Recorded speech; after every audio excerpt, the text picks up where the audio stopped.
I want to know what it will mean for British boxing if he was to lose to the terrifying-looking Ukrainian who's fresh from the front line. In the big question, how can we protect our kids from the perils of the internet? We're going to speak to television personality and mum Nadia Essex, parenting expert Jane Evans and TikTok star Ellie Louise. And we'll be back in Manchester with more from a very excited Tom Harwood live at the Manchester Hustings. But first, let's get all the latest headlines with Simon Pusey.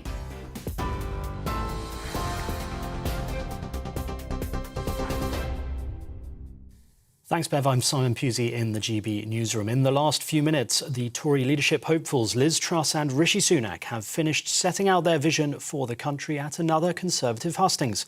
Hosted by Alistair Stewart in Manchester, both candidates were attempting to convince those living in the northwest of England that they should be the next Prime Minister.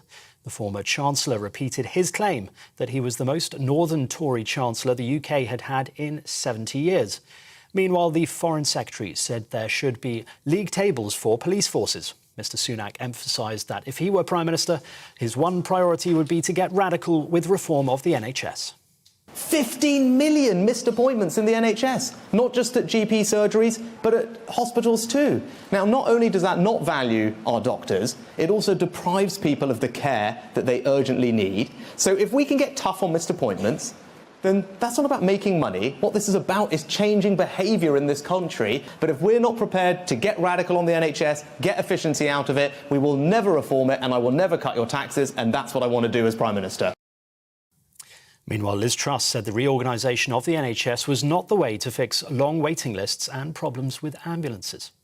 There are huge problems with delivery. There are long waiting lists. There are problems with ambulances. It's very hard to get a GP appointment or a dentist appointment. But I don't believe the way to fix that is yet another reorganisation of the NHS. We've been through that before, and all that seems to happen every time there's a reorganisation is we get more levels of management. So what we need to do is actually empower the doctors and nurses on the front line, make sure they are able to deal with the issues the patients are raising.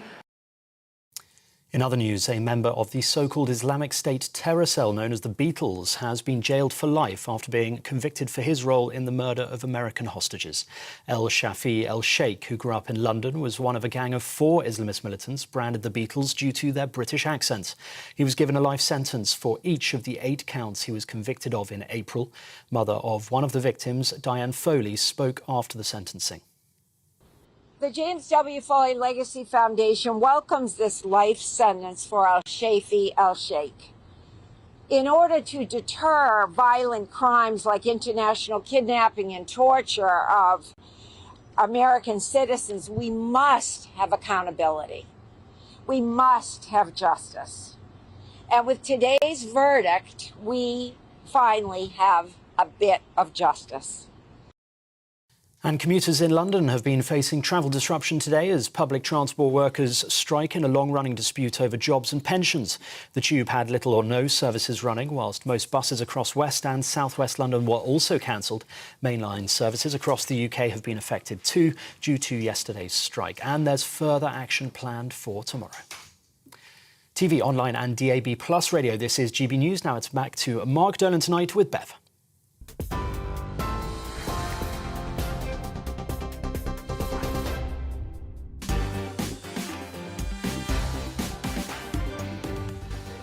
It is Friday. Welcome to Mark Dolan Tonight with me, Bev Turner, and my panel. Now, tonight in the news agenda, as one woman admits to taking her own avocado to the local cafe, is it time to stop being embarrassed about what we can't afford? And is it the beginning of the end for cinemas? My Bev Meets guest is 5-time Olympic swimmer Mark Foster. We'll be talking about his 23-year sports career, appearing on Strictly Come Dancing and tabloid attention when he became one of the first sportsmen to come out as gay in 2017. In the news agenda, I'll be speaking to heavyweight boxer Dave Allen. Now, this is because Anthony Joshua is taking on the absolute monster Ukrainian Oleksandr Usyk tomorrow, and I want to know what his chances are. In the big question, how can we protect our kids from the internet? We're going to speak to TV personality Nadia Essex, parenting expert Jane Evans and TikTok star Ellie Louise, who makes a living out of putting her life online. Reacting to those stories and many more are my brilliant panel tonight. Award-winning social action campaigner and commentator Anna McGovern, journalist and broadcaster Sam Dowler, and author and broadcaster Emma Wolfe. And I want to hear what you think throughout the night at GBViews, at gbnews.uk. And this show has a golden rule, which I promised Mark I wouldn't break. We don't do boring, not on mine or Mark's watch, so don't be dull, OK? For the next 2 hours, big debates, big guests, and always big opinions. But first, let's go to the Manchester Hustings. We want to find out the latest, if we can get hold of Tom Harwood. Tom, are you there? OK, Tom has gone. You did see, if you saw the end of it, Tom was very excited about what he'd seen tonight. So God only knows where he is now, possibly propping up the bar with Rishi Sunak. But as you just heard, Liz Truss and Rishi Sunak have gone head-to-head in Manchester. The two battled it out to try to convince Conservative members in the north of England that they should be given the keys to number 10. So let's just kick off the discussion with the panel, who might have seen some of it. Before we try and go back to Tom, a social action campaigner and political commentator Anna McGovern, journalist and broadcaster Sam Dowler, and author and broadcaster Emma Wolfe. So if I can start with you, Anna, did you see much of the hustings tonight? If you didn't watch this one, the chances are you've got a pretty good idea of what they've been saying anyway in the press. Who's been impressing you? None of them have ever impressed me, and I've never supported any of the candidates, if I'm really honest with you. I did listen to some of it on my way here, actually. Good. And I hear a lot of the same repetition, I think. And I think in terms of Rishi Sunak and Liz Truss, I think Rishi Sunak, that was one of his best performances in, hustings so far. He's always been a stronger communicator than Liz Truss, and I think everyone would agree on that point. However, his role in the pandemic, and Liz Truss as well, during Boris Johnson's time as as Prime Minister, and they were the most integral part of his team. I think many Conservatives struggle to trust either of them, because in their minds, what do they offer that's any different to Boris Johnson? Yeah, so I think there's going to be some real questions as this process goes on. Absolutely. Sam, how about you? Thank you, because as you heard, one of our members of the audience there, one of the people at the hustings, said that actually they trusted Rishi Sunak a bit more after tonight, because that's been an issue for him, hasn't it, really, for all the reasons that Anna just spelt out. Him standing there talking about the problems with the economy when he was driving that particular train, which has now crashed into a wall. The irony of that is difficult to ignore, isn't it? It's almost like a bizarre, otherworldly scenario. I mean, you look back at the pandemic and everyone was like, Rishi for Prime Minister, dishy Rishi, here we go. And then, it's sort of tarnished a bit along the way. And I agree with Anna. I don't really love either of the candidates, and one of them is going to be our next Prime Minister. And also, again, as we've said before, it's like there's only maybe 150,000 people who do not represent, demographically the rest of the nation, and they are the ones who are going to pick the next Prime Minister. In my view, there should be a general election as soon as there is a new Prime Minister chosen. Well, I think a lot of people agree with you on that. Probably not Conservative members, though, it has to be said. That's why they want to lose their majority, which they would do, unfortunately. Well, Emma, what do you make of it? Are you excited about one of these two being our future Prime Minister in less than 2 weeks? Well, one thing for sure, they will not be calling a snap general election. I think we can be sure of that. Look, I've watched every single hustings. I've commented on every single hustings, and I'm telling you, although, of course, tonight's from GBNews was the best, they are becoming exceedingly dull. We have heard the same thing over and over again. I'm not a fan of either of them. I think Rishi Sunak is a more natural performer. I think he's more just comfortable to watch. He's more attractive. He's sexier, basically. But I have to say that I think, unfortunately, Well, I You're think pushing Sam the would agree with definition. me. I'm No, I so agree with sorry. you, and I agree with you. Like I would prefer to see him on the world course stage you would. than Liz. No, but not He's a even bit more that. your type, Because to be honest. Liz Truss sort of makes me feel a bit Yeah. on She's edge. very awkward. On edge because she's so awkward. She's wooden, and there was a moment tonight when she lost her, she probably couldn't see her auto cue or something, and she didn't know what to say. She's not a natural speaker. Yeah, but I'm all right But with that. I think she's growing into the role, and I can see she's going to get it, and she will become Prime Minister. I think I'm not a fan of either of them particularly, and I would have loved Kemi Badenoch, but I think that she is growing into the role and will be Prime Minister, unfortunately. But Anna, I'm sort of all right with the fact that Liz Truss isn't terribly good at performing, because I want from my politicians now, I want less acting and I want more authenticity. So do you know what? If you fall over your words from time to time, as long as your values are in place and you have the best interests of the country at heart, I don't mind if you're slick or not, actually. Oh, no, I disagree. It's not about acting. We do want those in power to lead with integrity, which I don't think we have really seen from this government in recent times. However, I think Liz Truss, she's not the best communicator. We've seen it in the hustings.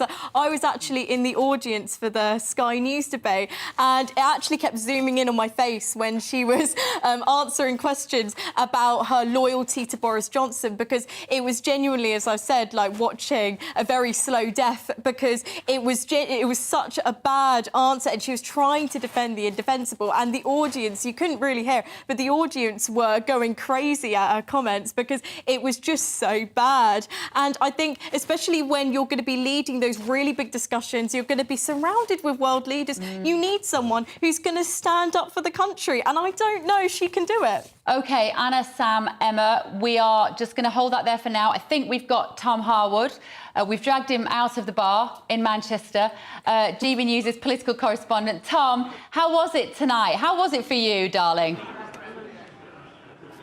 Bev, I've got to say the atmosphere here has been electric. It's now been about 15 minutes after the event and people are still hanging around, talking, buzzing on their toes about what has been going on. I've got some of the people who were in that audience, indeed some of the people who asked questions this evening with me now. And Madam, if you'd step forward first, what did you make of this evening? I thought it was absolutely brilliant. I came to make a decision. I'm leaving still not making a decision. They were both brilliant. Whoever gets in, we've got a cracker.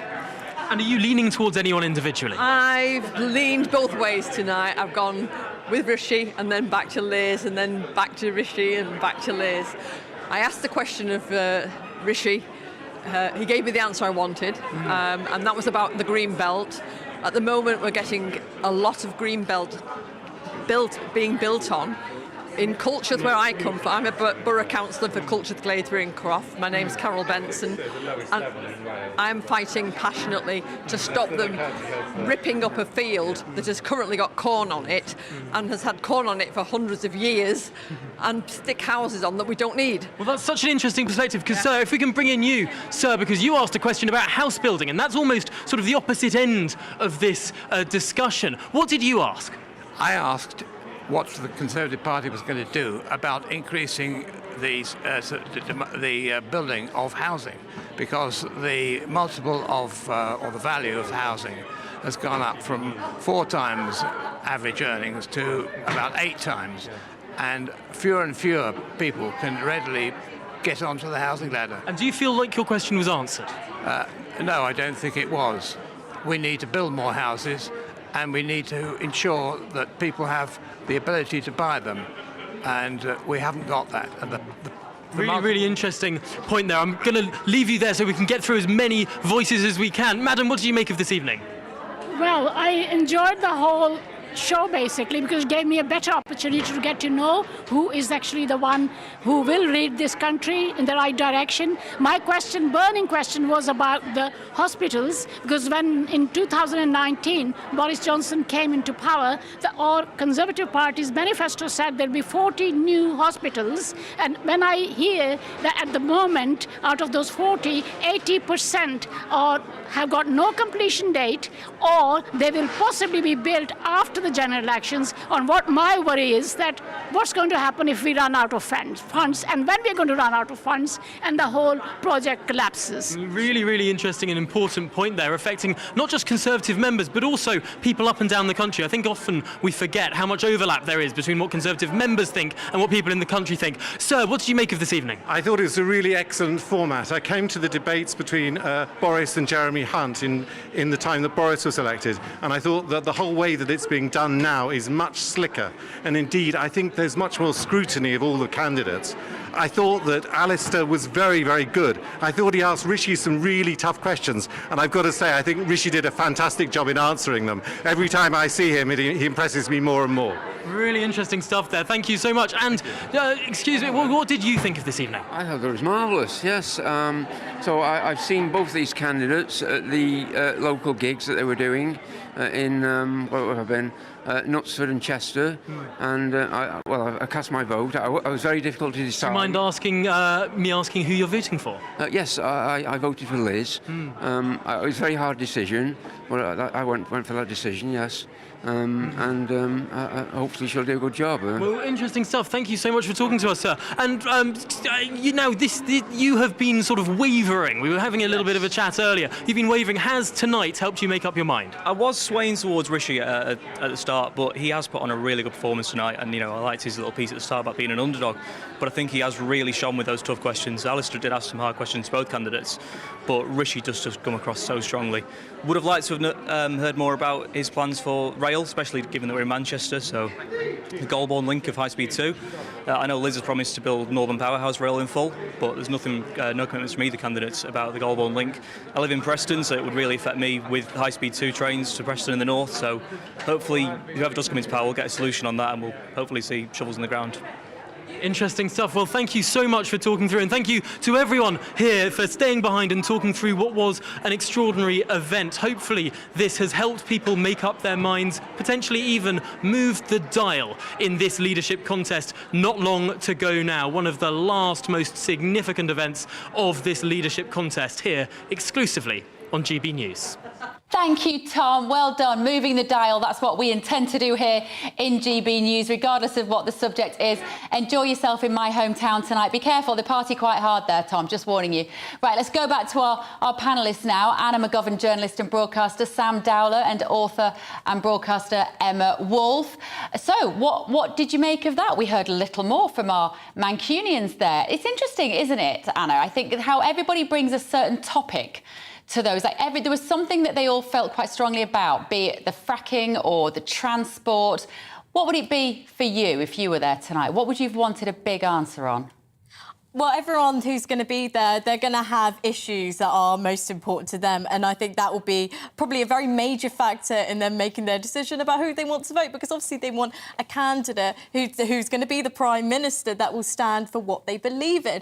I think for me personally, there's so many issues that I think are so important right now, especially now we're coming out of COVID-19, all the lockdowns that we had and the consequences that we're facing as a country because of that. And I think for me, the most important policies that need to be prioritised is that recovery from COVID-19. We're in an economic crisis at the moment, which is terrifying, and I think there's so many things that we need, especially coming out of that pandemic, that will really need to be looked at, especially the backlog from the NHS and other policies like that. Yeah, I don't feel like there's been enough in any of these debates, really, about reflecting upon what we've been through and looking for explanations as to why. I don't know about you, Sam, but it just feels a bit like they're now like sort of la, la, la. Let's not talk about what we did for those 2 years. Just move on. Let's look at, oh, look, it's sunny, or look, it's raining. What would it be for you, Sam?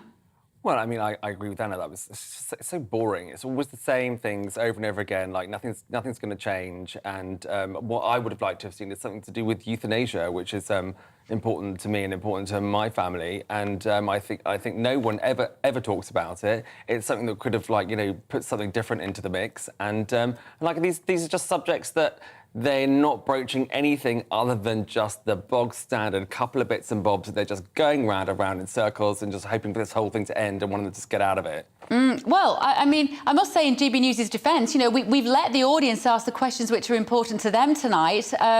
If we'd known, Sam, we could have planted you in the audience and got you to ask a question about euthanasia. I mean, I didn't expect that to come out of your mouth then when I asked you that question. But you're right. I mean, there are these big issues about, I mean, that's a conversation about values again, isn't it? Really, euthanasia, that's what that is. It's about what we consider to be a good death and a good life and everything kind of in between. How about you, Emma? What would be important to you if you'd have been there tonight? What would you have wanted to ask about? Well, I disagree with you guys. I actually think we've spent too much time going over and over and over who had a glass of wine in Partygate, who had a piece of cheese or a morsel of birthday cake. I think that we need to actually move forward. I agree with Sam, though. The interesting idea, you know, interesting questions about things like euthanasia. That would actually put them on the spot. That would ask them, that would demand of them to actually talk about their values and actually, you know, rather than the pre-rehearsed answers. But I think the key thing really is what we're going to do. We are in an economic crisis. The UK is an absolute basket case at the moment. I was walking through central London this morning and I realised that all the big shops, lots and lots of big cafes, restaurants, they're just closing down. Yeah. You know, and that's in central London. Yeah. So I think we need a real economic plan going forward. And I don't think either of them, I think we've gone around and around in circles, as you say, and they're sort of arguing over whether it's going to be direct handouts or indirect, you know, cut fire. Or if they are deliberately crashing the economy to build back better, will you at least tell us so we know what's coming? But we keep getting these slogans. I think we need a real plan. Anna, Tom, Emma, lots more of you for the rest of the evening. But coming up in a moment, the big question, how can we protect our kids on the internet? I know there are so many parents and grandparents, actually, who feel really strongly about this. On the news agenda, are cinemas on their way out? Are we losing yet another group activity as they go bankrupt? And also, should we be embarrassed about what we can't afford? It's an interesting question to reflect upon, I think. And also in Mark Meets, or maybe we call it Turner Talks 2. It's not particularly snappy, is it? Former world champion swimmer Mark Foster, he went to 5 Olympics. He's got a fascinating story. Don't go anywhere.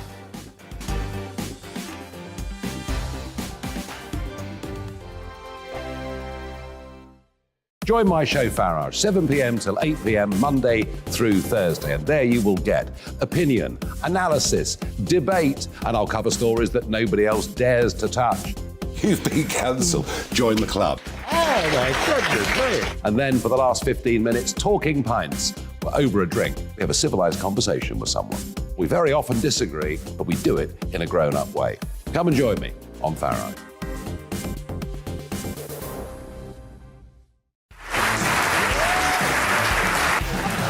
My name is Andrew Doyle. Join me every Sunday evening at 7 p.m. for Free Speech Nation.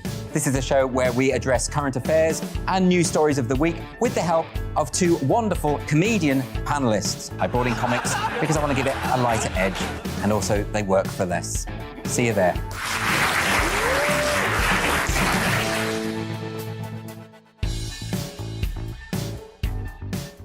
Hi there, it's Stephen and Anne. At breakfast from 6 a.m, you'll always be caught up with everything you need to know, the latest headlines, opinions and debates. We'll bring you the good news and the bad, but most of all, we're here for you. Remember, send in your views and let us know what you would like us to talk about. That's because we're your news channel. And every morning at 6 a.m, it's breakfast on GB News. I'm Dan Wootton. Join me Monday to Thursday from 9 to 11 for the feistiest and most fun news debate on TV, where free speech reigns. I'll bring you a sharp take on the day's biggest stories, bombshell newsmaker interviews, and A-list guests. And I guarantee you, no spin, no bias, no censorship, and no reason to go to bed. That's Dan Wootton Tonight, Monday to Thursdays from 9 on GB News.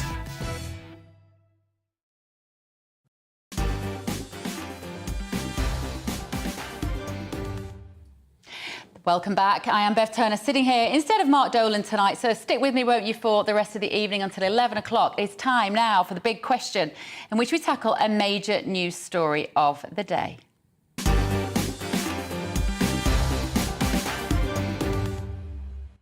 Now, for any parent, this could be the new big news question, frankly, of any day, because as we all know, our biggest challenge to keeping our kids healthy, sane, and frankly quite clever is the internet. The online safety bill is on the horizon, which would force tech giants and social media companies to identify and remove illegal material that is harmful to children, and it would be regulated by Ofcom. It sounds good in principle, but I also worry about the online world becoming nothing but curated big tech propaganda. And besides, the perils of too much screen time isn't just about seeing inappropriate material.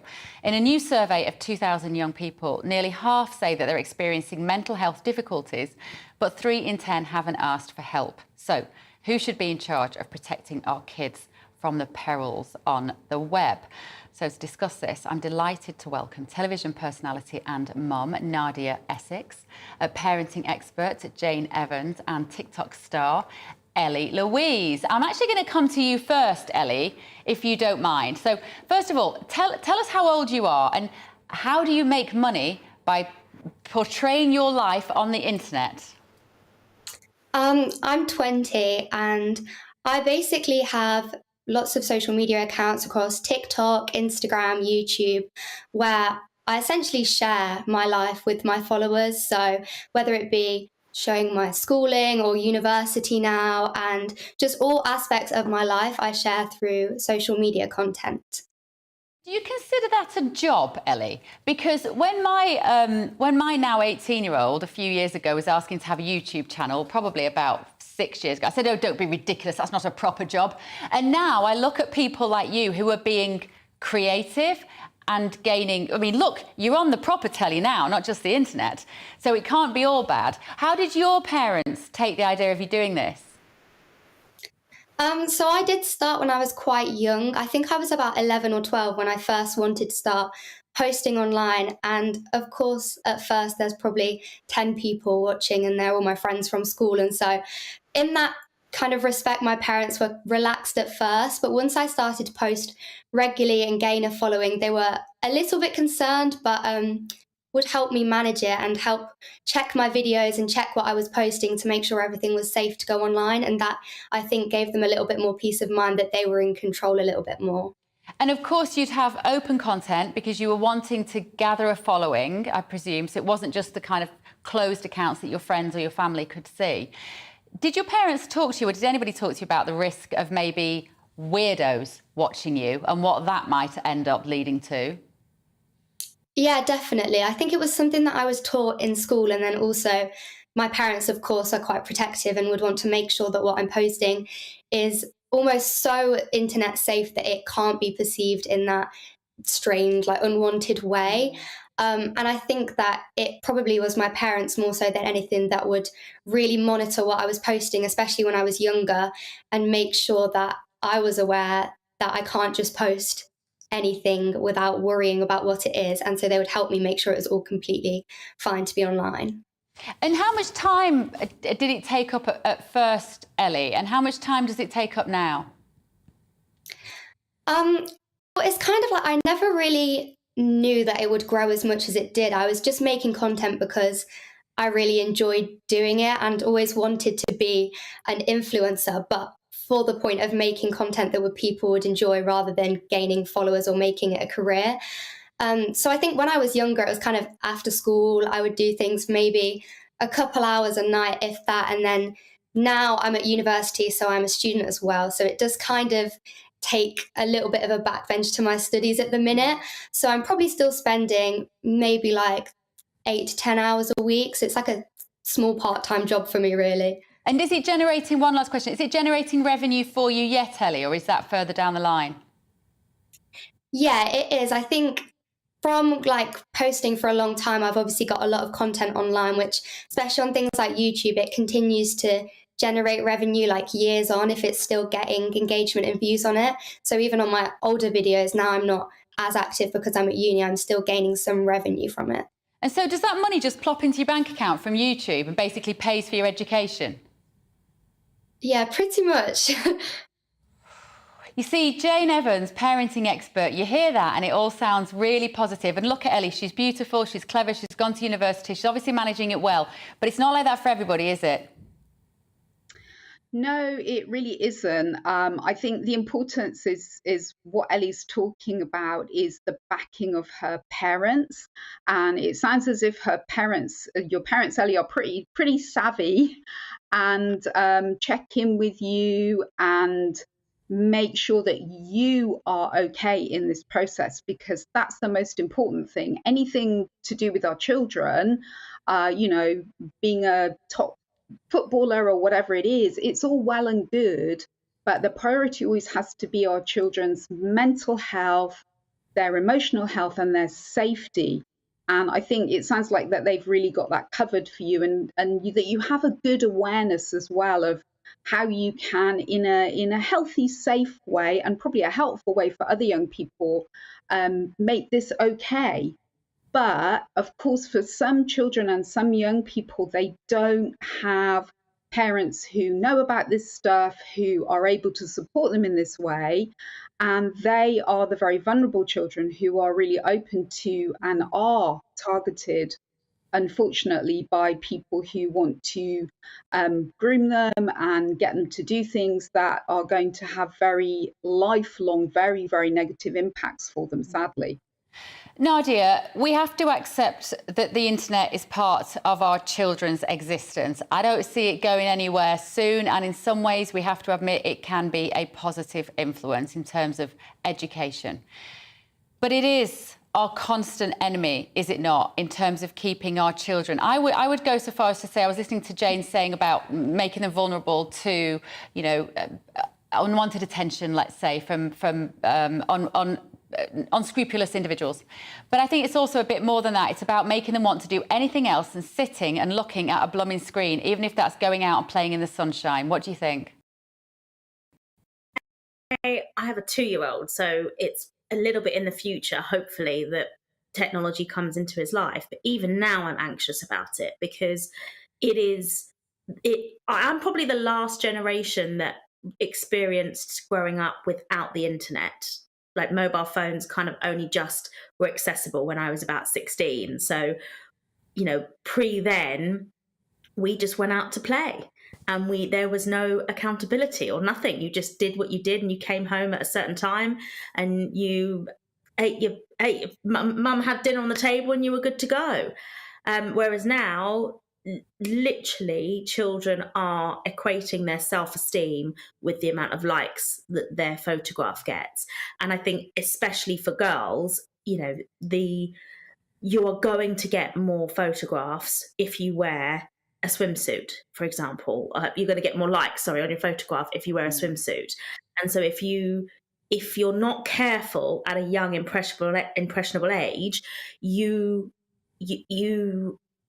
post a picture that's a little bit more risque, you'll get lots more likes, and then you'll post a picture that isn't, and you won't get as many likes, and then you'll be chasing for the likes again. So it can be a really slippery path, and I'm just desperately trying to keep focused that, okay, keep communicating, keep talking, because if you talk through it, then your child hopefully will understand that's not the way to go.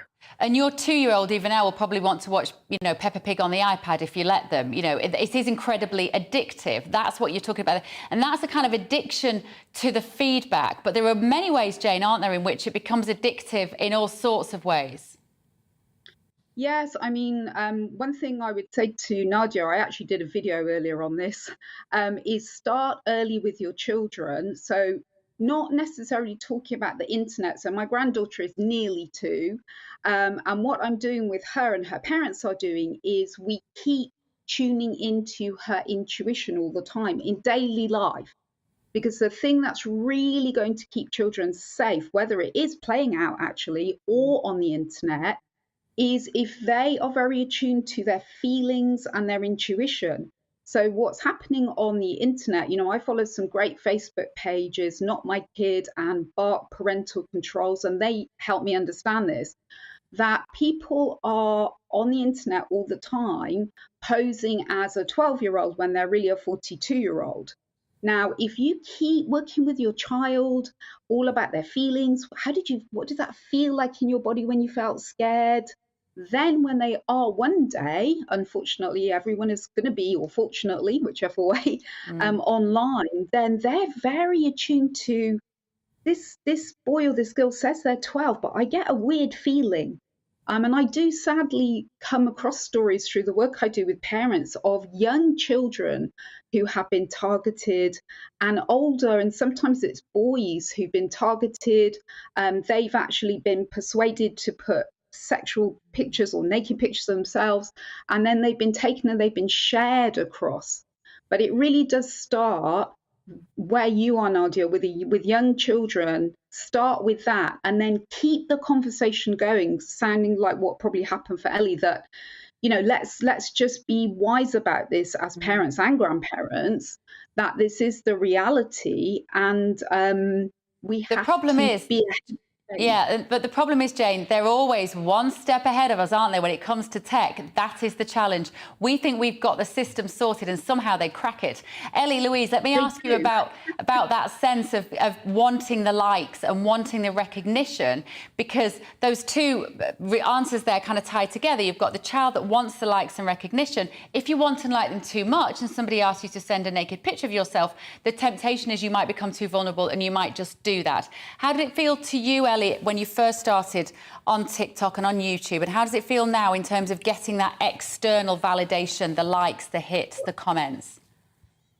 I think there definitely is validation when you do a video or a post and it does well and gets a lot of likes, but something that's important to realise, I think, is that you want those likes from certain people. I know that I don't want weirdos to see my post, and obviously, it might take a while. I'm obviously 20 now, so I know if I'm posting a picture in a bikini and it gets more likes, it's most likely not the people that I want to be following me that are liking that.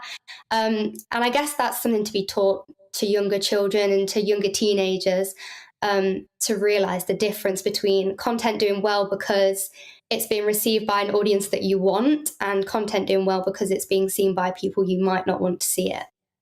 So do you just have a thick skin about it, Ellie? Do you just have to think, well, you know, if you get a sleazy comment under something, do you ever block anybody, or do you just think, you know what, I don't know that person, it doesn't matter, and you just ignore it? Personally, I think if it was an inappropriate comment, then they would be blocked straight away. And you can also, like on Instagram, you can ban, if they make new accounts, you can make it so their new accounts also can't see you. So I would do that straight away with anything inappropriate. With like hate comments, it's a little bit different because I normally know that it is a child or someone hiding behind a screen to say something. So then I don't really act as quickly, because personally I do have a thick skin for like hate and things like that. But anything inappropriate, I would definitely block and report straight away. Jane, any other advice that you would have for parents maybe who've got that sort of tweens or the teens who are looking up to Ellie and all of these massive stars on TikTok? I mean, my girls still like the Norris Nuts, the Australian family, and they broadcast their whole family online, and I can name people and they can tell me, my girls can tell me how many followers they've got, as though that is a recognition, and it is a mark of success for these children in that industry. What would your advice be if you've got these kids wanting to emulate Ellie and go online and create their own content? Be very present in your children's lives. Now, as they go into the tweens and the teens, you have to get your big girl and big boy pants on, because it's not so fun. Because when you go to try and go, oh, what are you looking at? Oh, tell me about that, you'll get a lot of eye rolling and huffing and all the rest of it. But going back to what it sounds like Ellie's parents have done, you have to get over yourself and genuinely be curious. When my son was young, it was the days of the Big Brother house. It was new, so I watched it with him, and then I would use it as a kind of coaching, you know, dropping in, oh, wow, I wonder why somebody would talk to a woman that way. So as parents, be very present, just keep checking in, monitor, how are they sleeping, what's their mood. You know, if you see it taking a dive, then that's an indication this really is having an impact on their mental health. Go online, seek help. There's brilliant Young Minds and other groups like that. So never just think, oh, maybe I'm exaggerating this, oh, they're fine. Be present is the most important thing. Yeah. However they shrug and eye roll and all the rest of it and huff at you. And for Nadia as well, just start early. That's our advice, really, isn't it? Your little one is still little enough that you can get in there and don't make all the mistakes that the likes of me have made. I'm taking all the passwords as well. I'm making sure I've got all the passwords for everything. In our household, transparency is also going to be transparency and communication. Those are the two keys for me. And a few great apps where you can be in charge of all their tech, and they think they are, but they're not necessarily. Right, thank you, ladies. Much appreciated. I think it's a really important conversation. Not enough people are having it. Nadia Essex, Jane Evans, and TikTok star Ellie Louise there. Right, let's discuss this with our panel quickly before we move on. And especially Emma, you've written several books on young people, mental health and social media harms. What did you think listening to that? Yeah, I mean, that was really interesting. Like Nadia, I have a 2-year-old. I'm afraid he's not on any social media sites. He's allowed a little bit of Peppa Pig and things, but yeah, it's very, very addictive. Any screen time, as you say, Bev, it's so addictive. I have a simple question for parents. If social media were a physical place, would you let your children go there to be playing with, to be interacting possibly with strangers, with people you just don't know, people that you've never met? You wouldn't. Of course you wouldn't. So I think that's the approach that we have to take with young people and young children in social media. I think there are proven links between depression, between low self-esteem, even suicide. There are very, very proven links. Even Facebook have admitted that there are serious harms for tweens and young people to using social media. They know this. And am I right, Emma, sorry to interrupt you, but I really want to tap into your expertise on this. Am I right in saying that the Silicon Valley technocrats apparently don't let their children... They don't let their children. They don't let their children... They don't let their children have any tech, do they? Sites like... No, they don't. They're not on Facebook and Twitter and things. They barely watch any television, and yet they're flogging it to the rest of us. And a leaked document from Facebook in 2020, from Meta, in 2020, called Tweens, so we're talking about youngish children coming up to 11, 12, 13, are a valuable untapped audience. Well, the fact is the Online Privacy Protection Act protects children. They should not be allowed a social media account under the age of 13. So these tweens, who are a valuable untapped audience, often on these sites you can self-certify. You don't need anyone to say, yes, they're over 13. You could just say, yes, I am. We know what can happen. Look at the terribly tragic case of Archie Battersby. Look what can happen when TikTok games go wrong. I think we just need to be really, really aware. Even if you don't meet weirdos, even if you don't meet paedophiles, even if you don't meet odd people online, the fact is it has a real impact on especially young girls, on body image. The amount of eating disorders that are caused and exacerbated by the loneliness, the depression, the isolation, which I think has got particularly bad during COVID, with lots and lots and lots of young people in their bedrooms, on their own, on social media. So I just think there are wonderful, of course there are benefits, and there's community, and there's talking to other people about your mental health and all of that online. But I think we need to be really, really aware of the risks and the harms that are also caused by social media. Sam, if we're talking specifically then about social media as opposed to just general kind of screen use in excess, can you relate to that? I guess you're busy on Twitter and Instagram and Facebook, and we are all vulnerable, are we not, to those clicks and likes? Always, Bev, always busy. I just have to go to a point that both Nadia and Emma said, this isn't just about young girls, this is about young boys as well, who look at, pictures of, buffed up men on Love Island and wondering why they don't have bodies like that, or how they can get bodies like that without, turning to steroids, etc. I mean, this is a terrifying time for kids and for parents. Even one of my friends have caught her daughter on suicide sites on Instagram, and and she attempted it herself. Thankfully she's fine, but you cannot monitor them 100% of the time, and it's shocking, and it isn't, and it is Meta needs to do so much more. Twitter needs to do so much more. I mean, as you just said, I am on Twitter, and Twitter is a toxic place in general, and there is horrible things said on a daily basis to most people. Every time I appear on GBNews, I get vile things said to me on Twitter, and it is, not from our viewers, Sam. I don't believe you. Our viewers will love you. It can't be that. It must be other people. Not always, dear. But yeah, luckily I have a thick skin. But for other people, I actually know Nadia Essex from a few years ago, and and she took a lot of grief online for various things to do with reality shows, etc. So it is not a safe space. It is very even what is that? What is that thing that toddlers were looking at with the horrible thing with the gross teeth?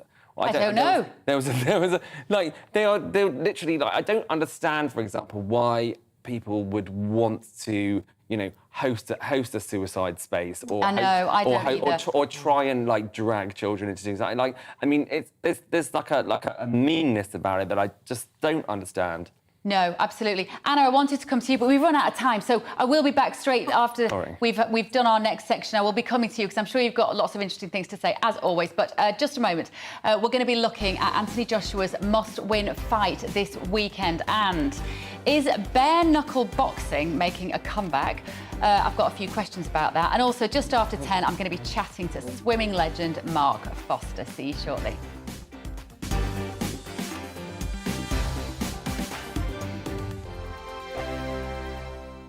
Join my show Farage, 7 p.m. till 8 p.m. Monday through Thursday. And there you will get opinion, analysis, debate, and I'll cover stories that nobody else dares to touch.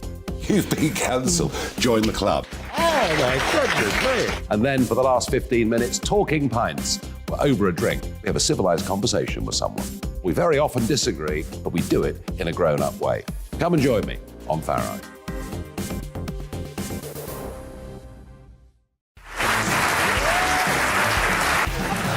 My name is Andrew Doyle. Join me every Sunday evening at 7 p.m. for Free Speech Nation. This is a show where we address current affairs and news stories of the week with the help of two wonderful comedian panellists. I brought in comics because I want to give it a lighter edge, and also they work for less. See you there.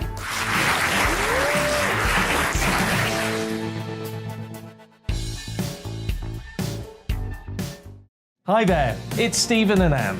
At breakfast from 6 a.m, you'll always be caught up with everything you need to know, the latest headlines, opinions and debates. We'll bring you the good news and the bad, but most of all, we're here for you. Remember, send in your views and let us know what you would like us to talk about. That's because we're your news channel. And every morning at 6 a.m, it's breakfast on GB News. I'm Dan Wootton. Join me Monday to Thursday from 9 to 11 for the feistiest and most fun news debate on TV, where free speech reigns. I'll bring you a sharp take on the day's biggest stories, bombshell newsmaker interviews, and A-list guests. And I guarantee you, no spin, no bias, no censorship, and no reason to go to bed. That's Dan Wootton Tonight, Monday to Thursdays from 9 on GB News.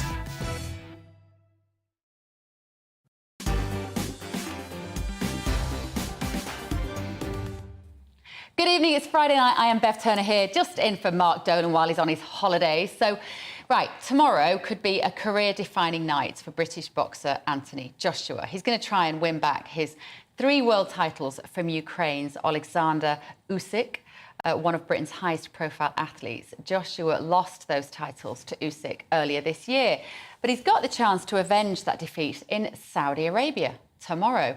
Let's talk to a man that has sparred with them both, former heavyweight Dave Allen. Hello, Dave. Good evening. Thank you for joining us. Yeah, very good, very good. How will Anthony Joshua be doing tonight? That's the question. How do you think he's feeling with 24 hours to go? Well, I imagine he'll be very nervous. I was very nervous for fights. That was a lot less important than what he's got going on tomorrow. So I'm sure he's very nervous, but he'll prepare diligently and even the shape of his life, so I'm sure he'll be excited as well. How important is this fight for Anthony Joshua? He is one of the most recognisable sportsmen in this country. He's very charismatic. He's smaller, isn't he, I think, than Usyk. But how important is it going to be for him tonight to win this? Well, every fight is important, and the next one is always the most important. You know, whether it's to become 3-time heavyweight champion of the world like it is for him tomorrow, or whether it's just any other fight. You know, the next one is always most important. But you know, tomorrow he gets the chance to make history. He gets the chance for me to become the #1 heavyweight in the world. You know, Tyson Fury is retired, he says. So tomorrow is about becoming the #1 man. And you know, I think if he wins tomorrow, he goes down as one of the best heavyweights of all time. He must 3-time heavyweight champion. You know, he beats Alexander Usyk, one of the all-time greats. So you know, there's a lot on the line for him tomorrow. How good is this Usyk chap? Because I can't lie, Dave, to me, he looks absolutely blooming terrifying. He looks like he'd rip your head off with his teeth if you let him. Is that going to play a part in it? Is he just going to look so scary that Anthony Joshua is going to be a bit more frightened of him? I'm not sure it works like that. Does it not work like that? I said I was no boxing expert. he's the nicest guy in the world. You know, I went to Ukraine, spent a lot of time over there with him. You know, as a person, the nicest guy ever. He's eccentric. You know, he trains in his underpants. He likes to sing and dance to Tina Turner, which surprised me. I don't think he speaks much English, but he loves Tina Turner. So, what did you say about his underpants? He trains in his underpants. When I was there the whole time, he trained in his underpants. I thought he said he trains in them. Yeah. I thought he said he changes his underpants. I was going to say, do not all boxers do that? Is that something unusual? He trains in his underpants. He doesn't look like a very nice guy, but he's nice, is he? He's the nicest guy. One of the nicest I've met. And talking boxing, he's probably the most talented man I've ever shared the ring with. You know, he can do everything. He can box, he can fight, he can move, he can punch. There's not much he can't do, really. So the size of the task at hand for Anthony tomorrow is absolutely massive. And also, he's Ukrainian. And he's come back. Didn't he do some fighting and then went over to literally fight in Ukraine and then has come back to do this fight in Saudi Arabia? Have I got that right? I believe so. I mean, I'm not sure. I'm here to talk about the boxing. I'm not sure what he does in his spare time. I don't. We're not got that kind of relationship, sadly. You know, we got on all right, but we're not best of friends. That's not his spare time. We're talking about what kind of man he is. What kind of man he is, and the fact that he's Ukrainian. Will he have more sympathy from the crowd tomorrow night? Do you think?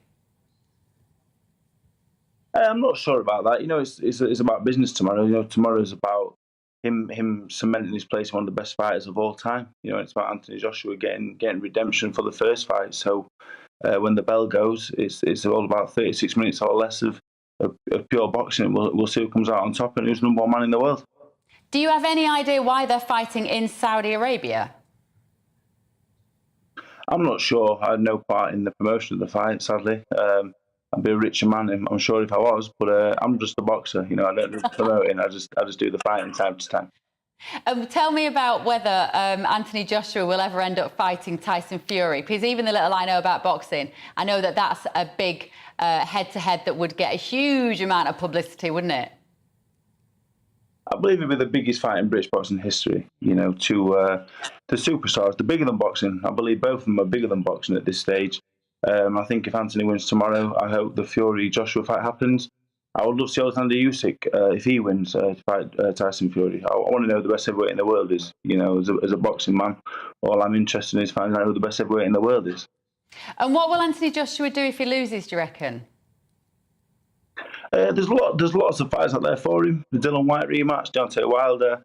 You know, maybe the third fight with Usyk. You know, if tomorrow's a good fight, you know, it comes up short, but it's an exciting fight. Maybe the third fight will happen. So, yeah, there's lots of options for him. You know, if he loses tomorrow, it's not the end of the world. I guess the manner of defeat, if he was to lose, would play a part in that. All right. Thank you very much for joining us and for me kind of, you know, getting my way through an interview about boxing, of which I know very little. Former heavyweight boxer Dave Allen there. I'm now going to talk to somebody else. Now, it's not the only massive fight going on. At Wembley Arena, there is a huge night of bare knuckle boxers. OK, so this is where fighters roll back the years and they lose the gloves. The BKFC, or Bare Knuckle Fighting Championship. It started again in 2018. And it's had 22 events and it continues to grow. And it's even been backed now by social media giant Triller. So let's talk to David Feldman, who is the head of Bare Knuckle Fighting Championship. He joins us now. Hello, David. So tell me about bare knuckle fighting. It literally sounds like my worst nightmare. I don't think I could watch even 30 seconds of this. I mean, you know, the perception of it is exactly what you just said there, but it's everything but that. It's actually after the 4 years of studies that we did since the inception of this sport, we have compiled all our medical studies that tell us that we have less concussive and subconcussive damage. We have less facial fractures, even less hand fractures than boxing or mixed martial arts. The only thing we have more of is more lacerations, and that's right there what will make you go, ooh, right? But it's also what makes a lot of people tune in, because they do like to see blood. They do like to see that type of, that type of stuff without the fighters really getting hurt and suffering severe injuries, which they're not. So the reason you have fewer sort of concussions and head injuries and stuff, David, is basically because it's a harder impact. So you're not getting like dull blows, repeated dull blows, which can damage the brain. If you hit someone with your bare knuckles, you're likely to cut their face open and the fight can't carry on for as long. Am I reading that right? Well, sort of. I mean, halfway there, yes. The other half of it is that they really just don't punch as hard as they can punch because the fear is that you're going to break your hand. You know, if you're going to hit a hard object, you're just not going to punch as hard as you would like to punch with a padded glove on. You know, and that happens with boxing and mixed martial arts. They throw a little bit more recklessly in those two sports. And in bare knuckle fighting, they kind of pick their shots more, so they're not letting it all out. I mean, we do have knockouts. We definitely do. We do have fights that are stopped from lacerations as well.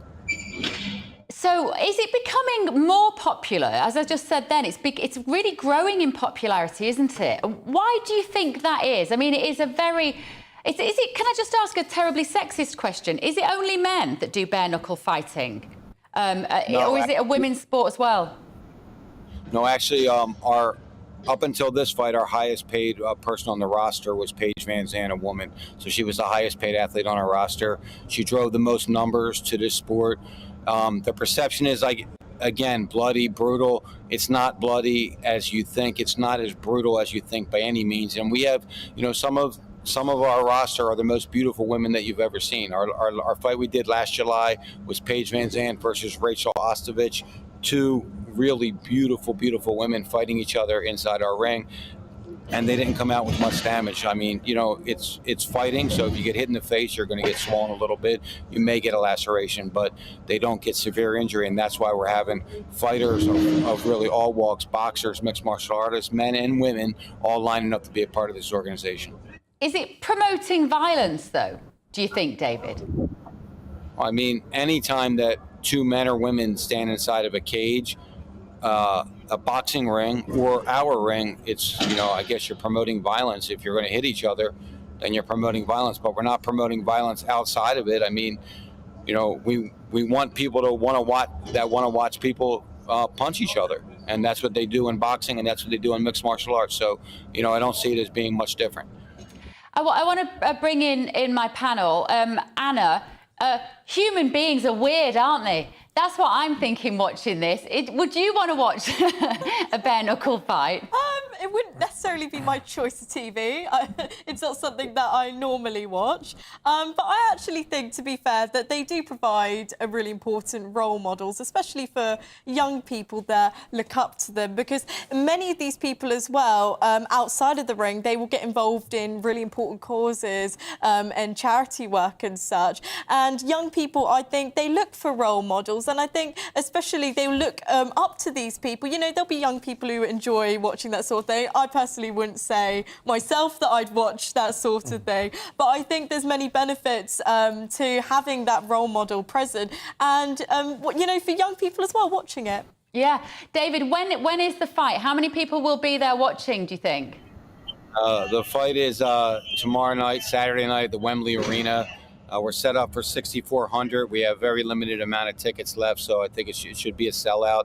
We expect over 14 million people to watch this thing live around the world with the different platform deals that we have, and on the BKFC app at bkfc.com. You can watch it there if you can't watch it in person. I invite you ladies and you gentlemen to come watch this live. If you watch it live, I guarantee I change your perception on it. People grow perceptions on something that they're not educated on. So you don't know this yet, but when you know it, I guarantee you will become a fan of this. If you like combat sports at all. If you don't like combat sports at all, then you're not going to like it. If you like boxing at all, and in the UK, a lot of women like boxing. So if you like boxing, I promise you will love this. OK, brilliant. David, thank you. David Feldman there, head of the Bare Knuckle Fighting Championship. I find it a bit odd, but I would absolutely defend their right to do that if they are consenting adults, and that's what they want to do in their spare time. Right, still to come, I'm going to be talking to Mark Foster, SAS legend Phil Campion. We'll have the papers and a great British game show. See you in a minute.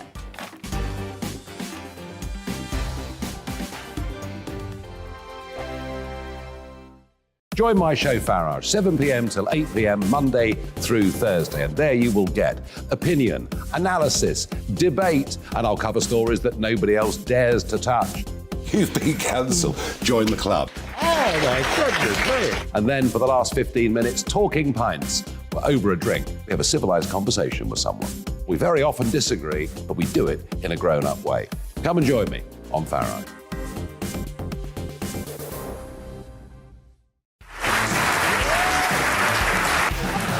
My name is Andrew Doyle. Join me every Sunday evening at 7 p.m. for Free Speech Nation. This is a show where we address current affairs and news stories of the week with the help of two wonderful comedian panellists. I brought in comics because I want to give it a lighter edge, and also they work for less. See you there.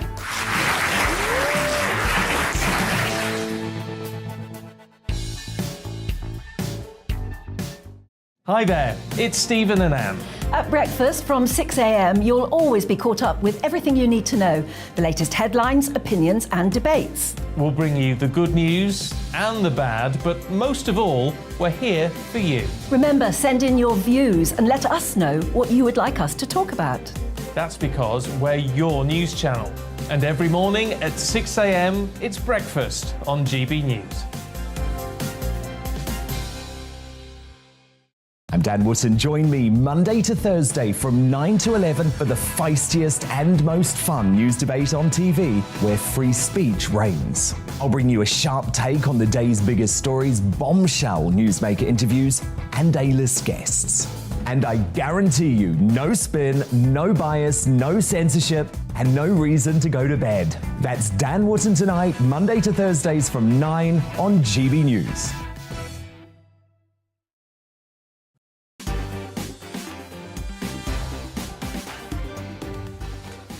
Good evening, it's 10 o'clock. I'm chatting to my old mate, Mark Foster, who's here. You're watching Mark Dolan Tonight with me, Bev Turner.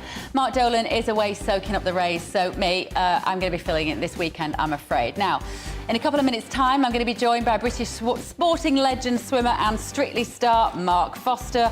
We're going to talk about his impressive career spanning over 2 decades.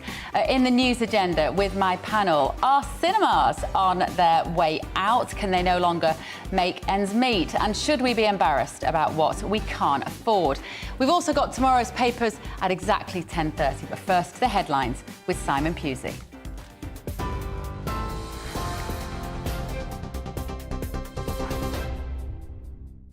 Thanks, Bev. I'm Simon Pusey in the GB newsroom. Tory leadership hopefuls Liz Truss and Rishi Sunak have set out their version for the country at another Conservative hustings. Hosted by Alistair Stewart in Manchester, both candidates were attempting to convince those living in the northwest of England that they should be the next Prime Minister. The former Chancellor repeated his claim that he was the most northern Tory Chancellor the UK had had in 70 years. Meanwhile, the Foreign Secretary said there should be league tables for police forces. Ms Truss also said the reorganisation of the NHS was not the way to fix long waiting lists and problems with ambulances. There are huge problems with delivery. There are long waiting lists. There are problems with ambulances. It's very hard to get a GP appointment or a dentist appointment. But I don't believe the way to fix that is yet another reorganisation of the NHS. We've been through that before, and all that seems to happen every time there's a reorganisation is we get more levels of management. So what we need to do is actually empower the doctors and nurses on the front line, make sure they are able to deal with the issues the patients are raising. Liz Truss there. Meanwhile, Mr Sunak emphasised that if he were Prime Minister, one priority would be to get radical with reform of the NHS. 15 million missed appointments in the NHS, not just at GP surgeries, but at hospitals too. Now, not only does that not value our doctors, it also deprives people of the care that they urgently need. So if we can get tough on missed appointments, then that's not about making money. What this is about is changing behaviour in this country. But if we're not prepared to get radical on the NHS, get efficiency out of it, we will never reform it, and I will never cut your taxes, and that's what I want to do as Prime Minister. A member of the so-called Islamic State terror cell known as the Beatles has been jailed for life after being convicted for his role in the murder of American hostages. El Shafi El-Sheikh, who grew up in London, was one of a gang of 4 Islamic militants branded the Beatles due to their British accents. He was given a life sentence for each of the 8 counts he was convicted of in April. Mother of one of the victims, Diane Foley, spoke after the sentencing. The James W. Foley Legacy Foundation welcomes this life sentence for Al-Shafi El-Sheikh. In order to deter violent crimes like international kidnapping and torture of American citizens, we must have accountability. We must have justice. And with today's verdict, we finally have a bit of justice. Diane Foley there. More travel disruption is expected tomorrow as union members from 18 train companies walk out. Only 20% of rail network is said to be running, with some parts of the country not having trains at all. Today has seen little to no service running on the London Tube too, whilst most buses across west and southwest of the capital have been cancelled. TV, online and DAB Plus radio. This is GB News. Now it's back to Mark Dolan tonight with Bev.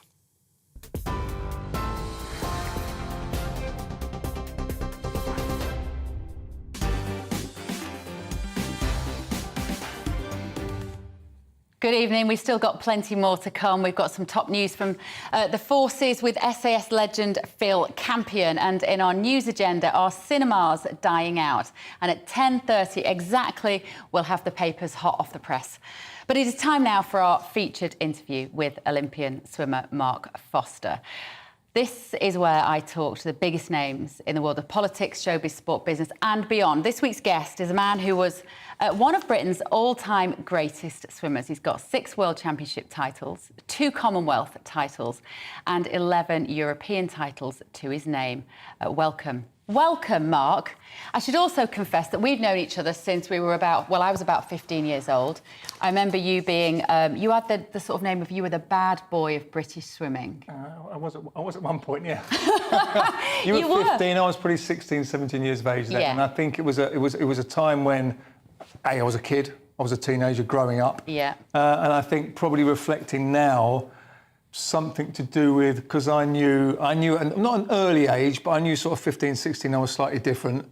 And I think because I knew I was gay, and I wasn't quite sure, I was afraid of what people might think of me. I thought, well, if I'm not necessarily bad, I don't say bad boy, but if I messed about, if I was a naughty boy, yes, then people wouldn't see the real me. So Yeah. I think that's where the naughty, the bad boy bit came from. Yeah, you did. But also because you carried yourself with this sort of aloof arrogance, which you kind of now look back and you go, well, that's because you had your barriers up, right?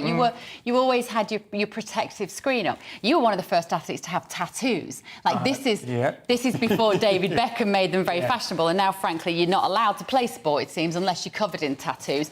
You had the tattoos.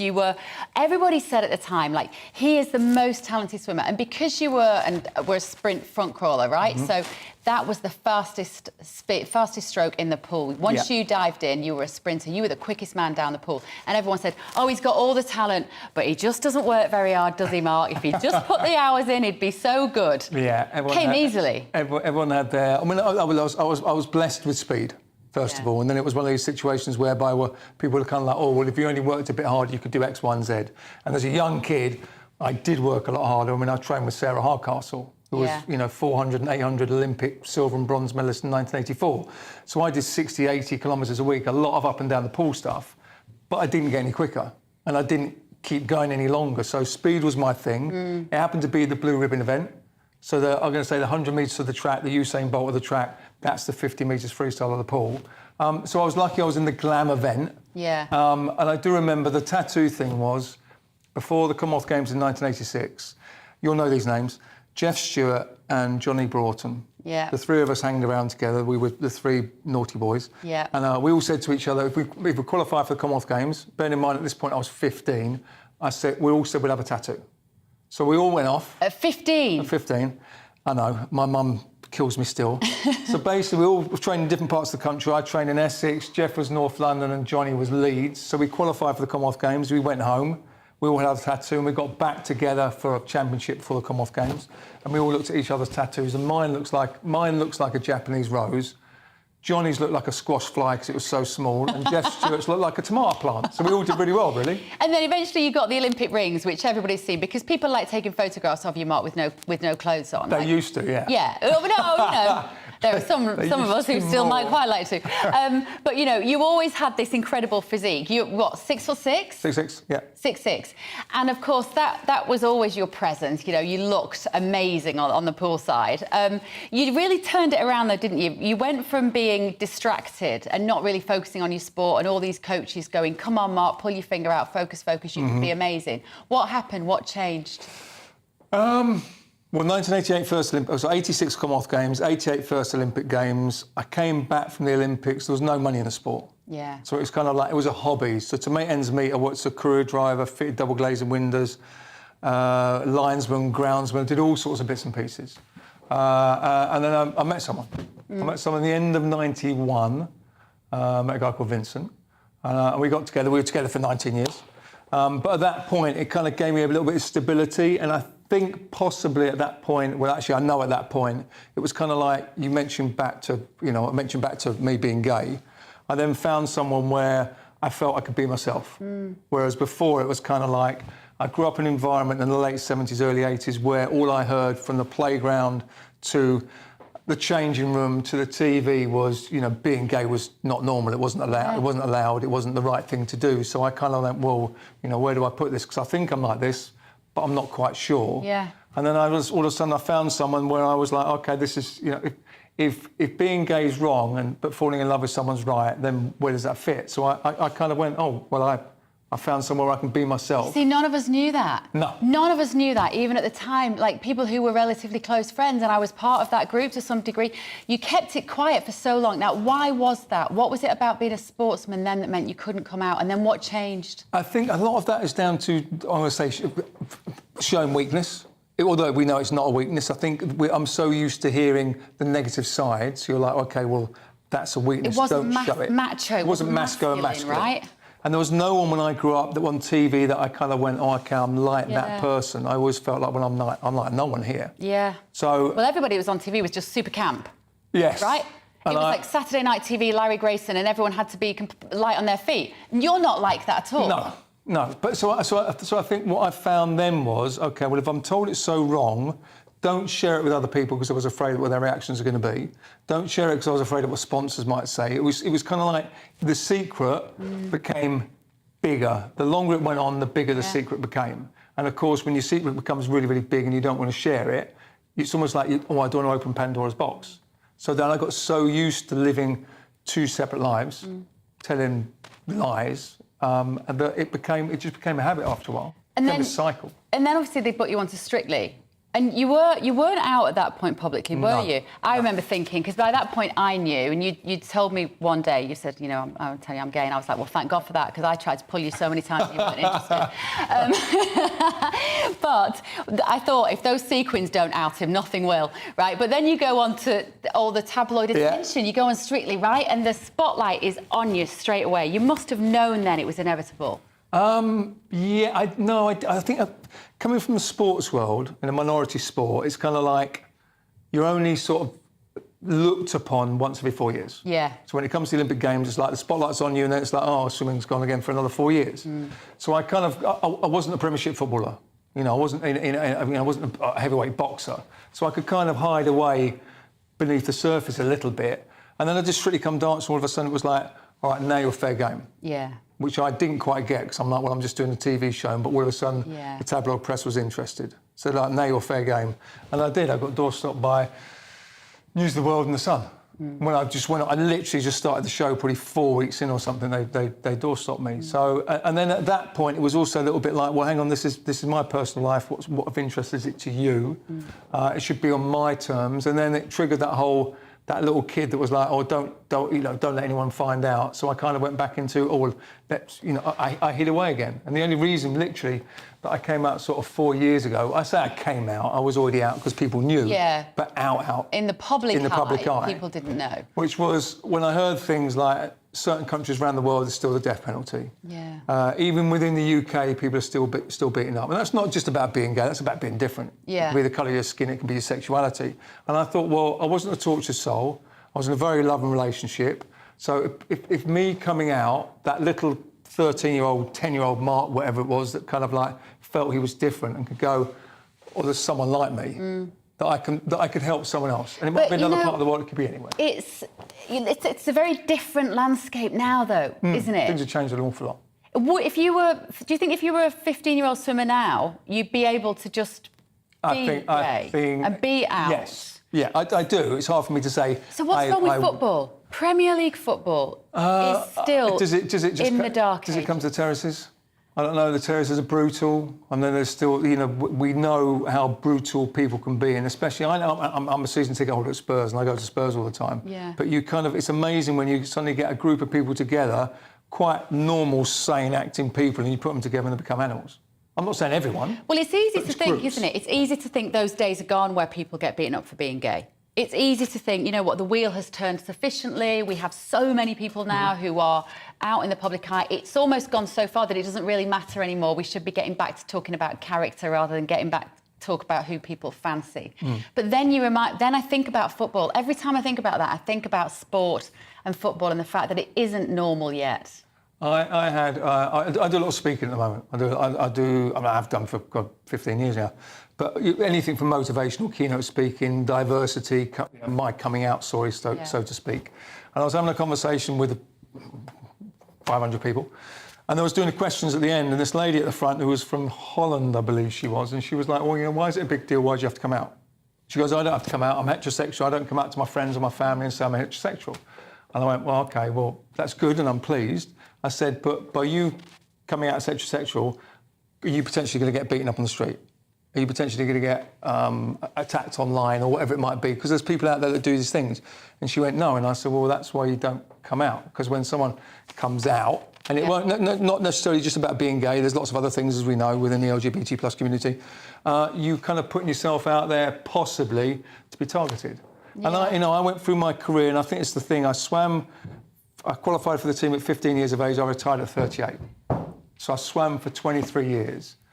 I loved what I did, and I didn't want to be defined by my sexuality. It was more about my results. Now, did I continue, and was I that good because I was constantly hiding away from myself? I don't know. And how's life now then? Good. Yeah. Can't complain. Good. I retired I retired 2008 after the Beijing Olympics. Did Strictly Come Dancing. Well, you carried the flag at the Olympics, didn't you? Carried the flag at the opening ceremony, which was a huge honour. Yeah, walking into the Olympic Stadium with 85,000 people screaming and shouting was pretty cool. But that was the highlight of the Olympics, my 5th Olympic Games. Then I retired, and I kind of thought, what do I do next? And I did Strictly, and then sort of other doors opened. I do believe that opportunity is sort of everywhere if you take it. And I sort of throw myself into things the way I did in sport, which is I kind of try and be the best that I can be. Yeah. As long as I do things in a nice way, if you're a nice person, then yeah. Yeah, well, I think it's brilliant, Mark, that you talk about this stuff now, and you do it with such eloquence and kind of, as you say, I think what I've kind of, when I've reflected on your life story quite a lot, I've thought about, I keep coming back to you as a troublesome 16, 17-year-old.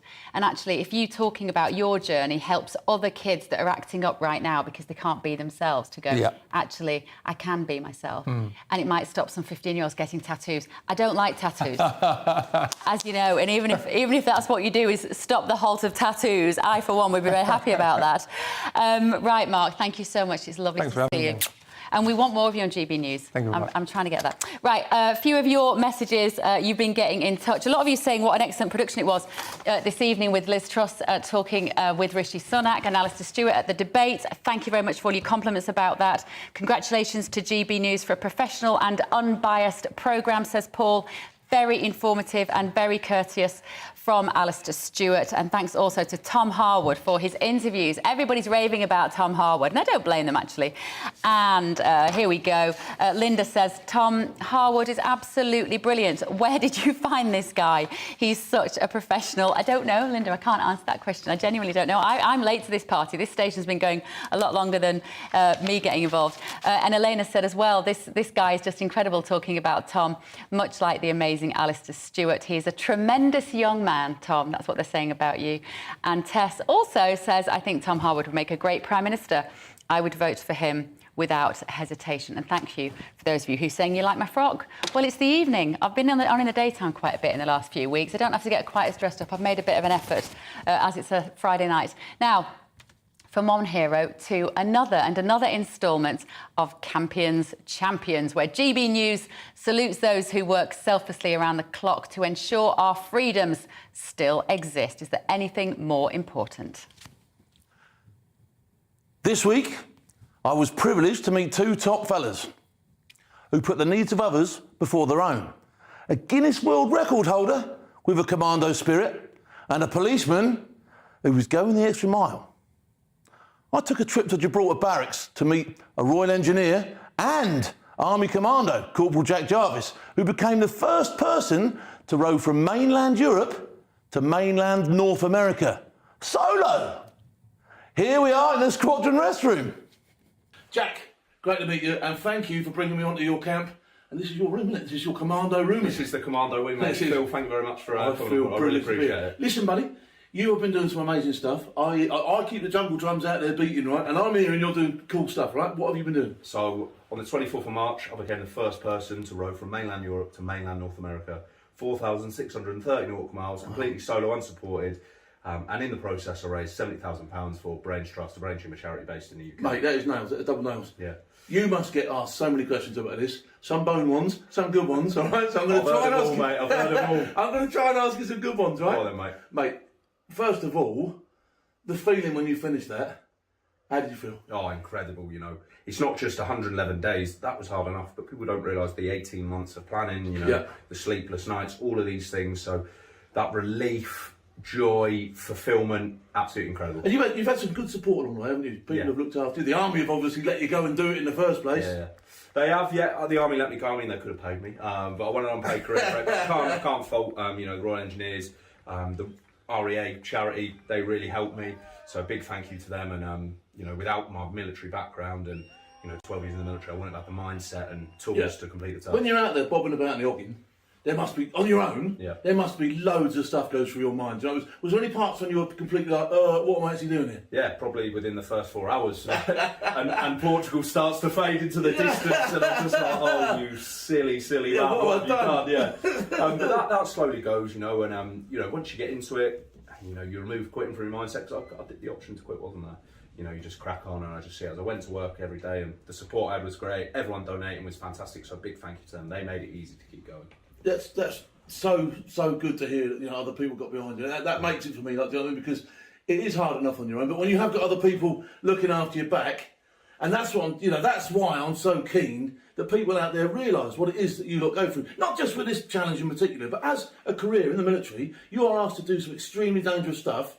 And to know that people at home are behind you is an awesome feeling, isn't it? Yeah, 100%, you know, and I totally agree with that. When you know people are supporting you, it makes doing those tough things a lot easier.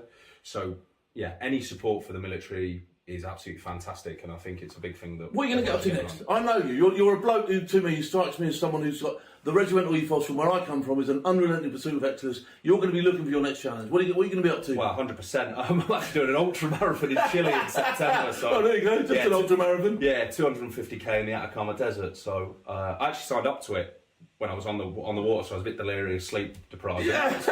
Now you've got to do it. You've got to do it. Exactly. It's that whole thing. You know, I've told too many people about it, so there, we're doing it now. Look, buddy, you've got your certificate somewhere here. Where's your certificate? Yeah, that's just down here, mate. You are a world record breaker. The first person to go across? First person, yeah. Mate, that is awesome. That is so cool. Listen, thank you for having me. I could sit here and I could chat to you for absolute hours, buddy. I really could. You're a cool man. You're going places. And he is the reason I do what I do. This man needs our support. Our armed forces need our support. And everybody on our front line who looks after us when we're in bed needs our support. Proper. That is brilliant. It makes you sleep easy at night knowing that there are men out like that. Absolutely spot on. That's Doesn't what they do. Phil? They do it relentlessly, day in, day out, every day of the year. Fantastic. Right, who's your next one? How nails was he? Next, I travelled to Devizes to meet a 50-year-old policeman who was helping raise money to raise awareness for mental health. I caught up with him on Salisbury Plain. Have a butcher's. Hi, Phil. Good to see you, mate. Thank you. The Ombudsman. Yeah, thank you for having me. What's it about? What's the Ombudsman about? Okay, the Ombudsman, it's a 3,862-mile march around the UK. 3,862. Say that again. 3,862. Are you doing the whole thing, are you? No, we're relaying it. There's a team of 7 guys. We're all either serving or currently serving members. Some of us are now emergency services. And we're marching around the UK, all around the UK, over 40 days, non-stop, relaying between us to raise awareness. Awareness for? For mental health for all our services. Why is mental health so important? Mental health is so important. Our emergency services work so hard. You imagine that they go through the worst day of someone's life every single day. That's a true point, isn't it? You turn up at people's lowest ebbs. At the worst moment in their life. And that has to have an impact on you, doesn't it? It does, as an operator or an ambulance driver or a fireman. You're going to see people having an absolute nightmare, and like you say, the worst day of their life. And you have to deal with that, deal with it maybe a number of times a day, and then move on to doing the paperwork, back in work the next day. And like nothing's ever happened. Just turn up at someone else's worst day of their life. Expecting to do it all over again. And that's all the emergency services, not just the police. Yeah, absolutely. So you've got police, you've got some army working on this as well, haven't you? Yeah, we've got Army, Air Force, Navy. Wow, so it's proper Marine. All services, all the people that keep us safe in our beds at night. And then myself as the police officer, we've got a paramedic and a fireman. Okay, where can people find out a little bit more about this? Yompafon.com. Yompafon.com. Can they donate? Check it out. Yes, there's a green button there, donate now. Have a look, see what we're all about. Donate now. There you go. Anything you could give towards that is an absolute bonus. These guys are putting in a shift, and then they're putting in a shift for other people to raise awareness for mental health, which is massively, massively important. Look, I can't thank you enough for what you do. Well, thank you. Thank you very much.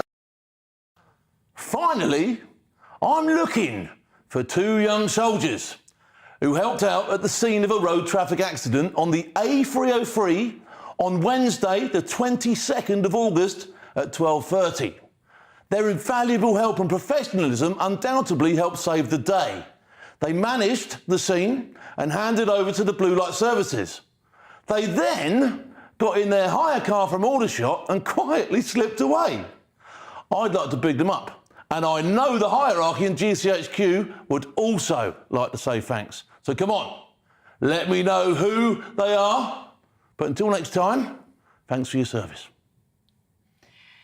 Thank you, Phil. Right, go through that again. Tell me the dates of that and who it is you're looking for, because I think that's really important. If people didn't catch that the first time, let me have a look at that again. Right, when was it? The dates on that then were the A303, all right? That's the main drag that's going up the road towards Larkhill, OK, and through Bulford Way. That was on Wednesday, the 22nd of August at 12:30, so midday-ish. OK, brilliant. Right, if you know who those people are, then do let us know here at GB News, gbviews@gbnews.uk. And can they get hold of you on social media then, Phil? Absolutely, social media, or they can get GB News' social media, my social media. I'm at Big Phil Campion on everything from TikTok to whatever you name. I'm amazing. On it. Thank you. Awesome. For doing what you're doing. Do you know anything about the Anthony Joshua fight? I'm going to be watching it with great interest. Are you? I had to interview I'm not going to predict either way because I think it's going to be a tough one, and they're 2 extremely hard gentlemen, so it'll be interesting to watch. Yeah, it really will. Right, thank you, Phil. Lovely to meet you. Phil Campion there with Campion's Champions. Right, how long have we got left? We've got about half an hour, but after the break, is it going to be the beginning of the end for cinemas? And the papers are here. Don't go anywhere. They are hot off the press. I'll see you in a moment.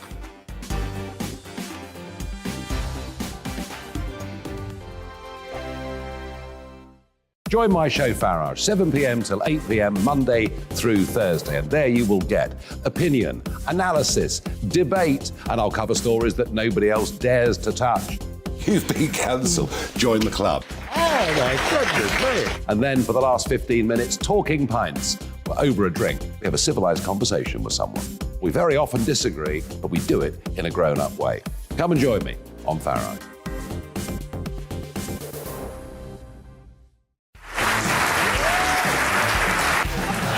My name is Andrew Doyle. Join me every Sunday evening at 7 p.m. for Free Speech Nation. This is a show where we address current affairs and news stories of the week with the help of two wonderful comedian panellists. I brought in comics because I want to give it a lighter edge, and also they work for less. See you there.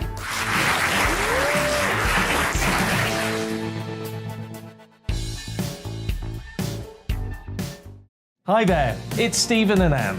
At breakfast from 6 a.m, you'll always be caught up with everything you need to know, the latest headlines, opinions and debates. We'll bring you the good news and the bad, but most of all, we're here for you. Remember, send in your views and let us know what you would like us to talk about. That's because we're your news channel. And every morning at 6 a.m, it's breakfast on GB News. I'm Dan Wootton. Join me Monday to Thursday from 9 to 11 for the feistiest and most fun news debate on TV, where free speech reigns. I'll bring you a sharp take on the day's biggest stories, bombshell newsmaker interviews, and A-list guests. And I guarantee you, no spin, no bias, no censorship, and no reason to go to bed. That's Dan Wootton Tonight, Monday to Thursdays from 9 on GB News.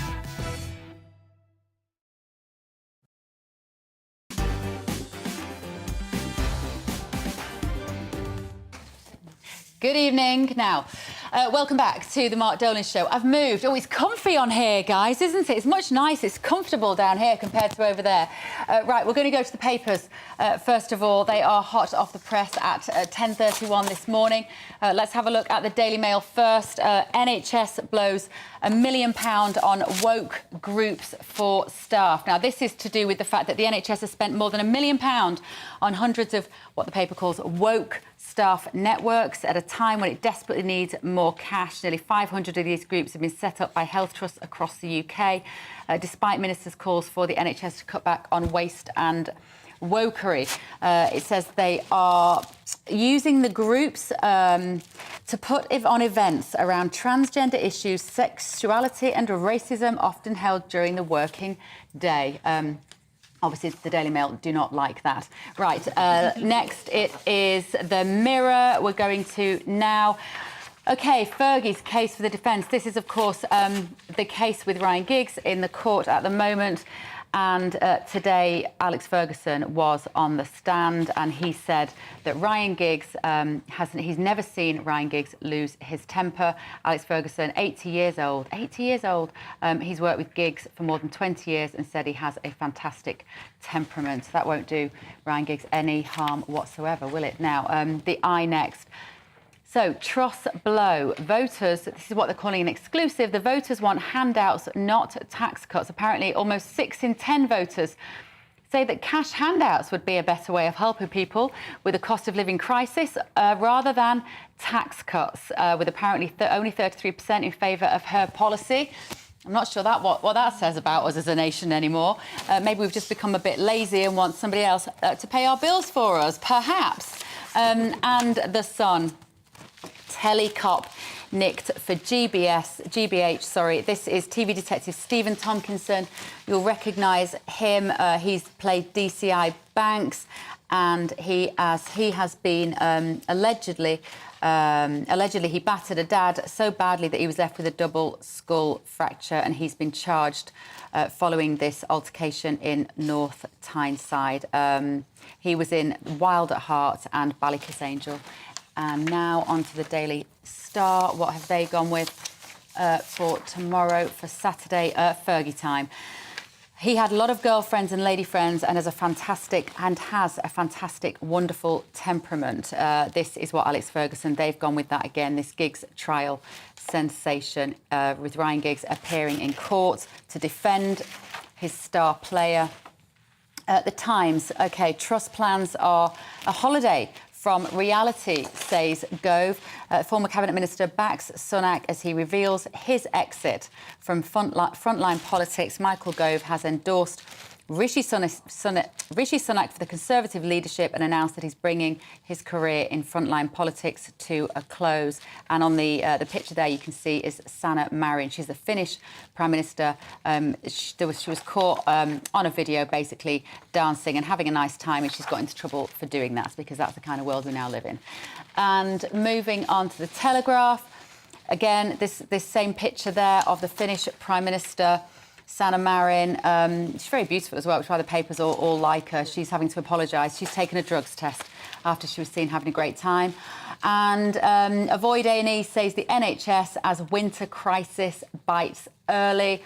I mean, it's a really nice thing to say, avoid A&E, but it's not really the kind of thing you can look to avoid, is it, if you come into having an accident and it's an emergency? But anyway, thanks, Telegraph. And Daily Express, migrant crisis to last at least 5 more years. This is, of course, the Channel migrant crisis. It shows no sign of ending, says the Daily Express. It could go on for 5 years and beyond, according to a government report. Up to 50,000 people will have made the perilous crossing by the end of this year, which means 250,000 by 2027. And finally, The Guardian.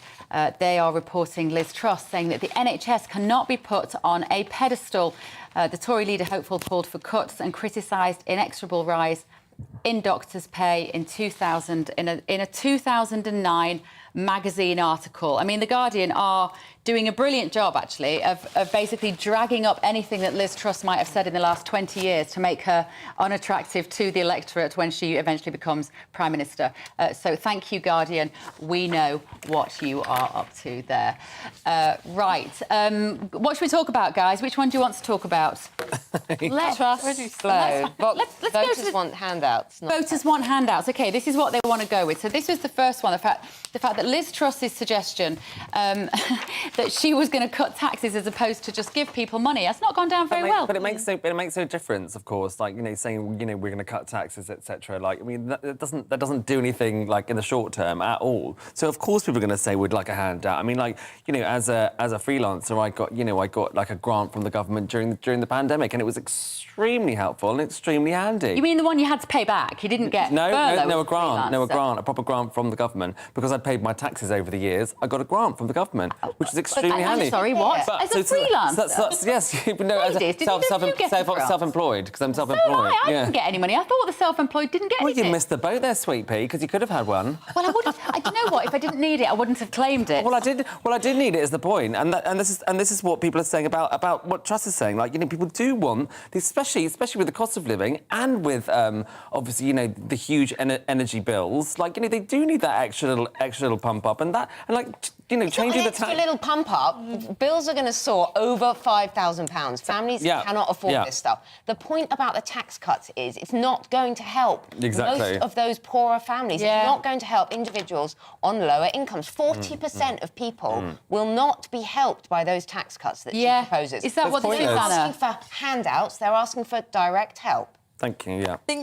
I think there is a lot more to it than just that. I think that it covers quite a wide scale. I mean, it's difficult because I think, like with tax cuts, I mean, I think this is what people really want at the moment because, we've come out of COVID-19, then many people couldn't work, they couldn't go to their jobs, they really suffered the consequences of that.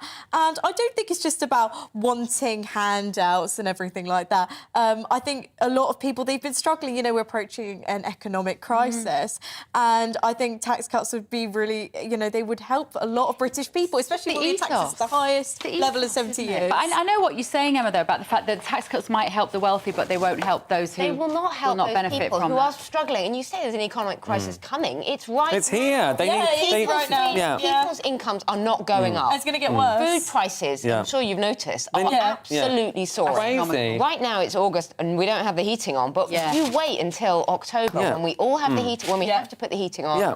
They need immediate help. They need immediate help right now. Cap, which is absolutely no cap at all. Absolutely. Is soaring. There seems to be no control over this price cap. Yeah, it doesn't say the cap. Every time I hear it called a price cap, I'm like, what bit are they capping? What would it be if they weren't capping it? It just seems to get higher and higher. We want to have a quick look at what happened this evening in Manchester. Obviously, we hosted the Hustings, GBNews, there with Alistair Stewart. We want to have a look, ladies and gentlemen, at the entrance of our heavyweight prime ministerial wannabes tonight. So let's have a quick look at this one first. We need to deliver, deliver and deliver for the British people. I know that our country's best days lie ahead. I'm the candidate with a clear vision for the future who can drive change and get things done. day longer. Think smarter. Underdogs don't give up. They'll do the difficult things, and they never ever get complacent. What did I just see? I don't know what I just watched. What was Rishi Sunak doing? With a phallic camera on his shoulder? Yeah, and the guy over the top speaking was like, what he needs right now, like, everybody, like, you know, like, I mean, exactly. It was something about the underdog. It's going to smash your face. He's the underdog. Himself as the underdog, which I think made it far worse because you're not the underdog, you're just losing the rest. Yeah. I think that's what it comes down to. There's a difference. Oh, what is he thinking? It was very odd. Who does he think? I thought we're all watching thinking this is like some parody, right?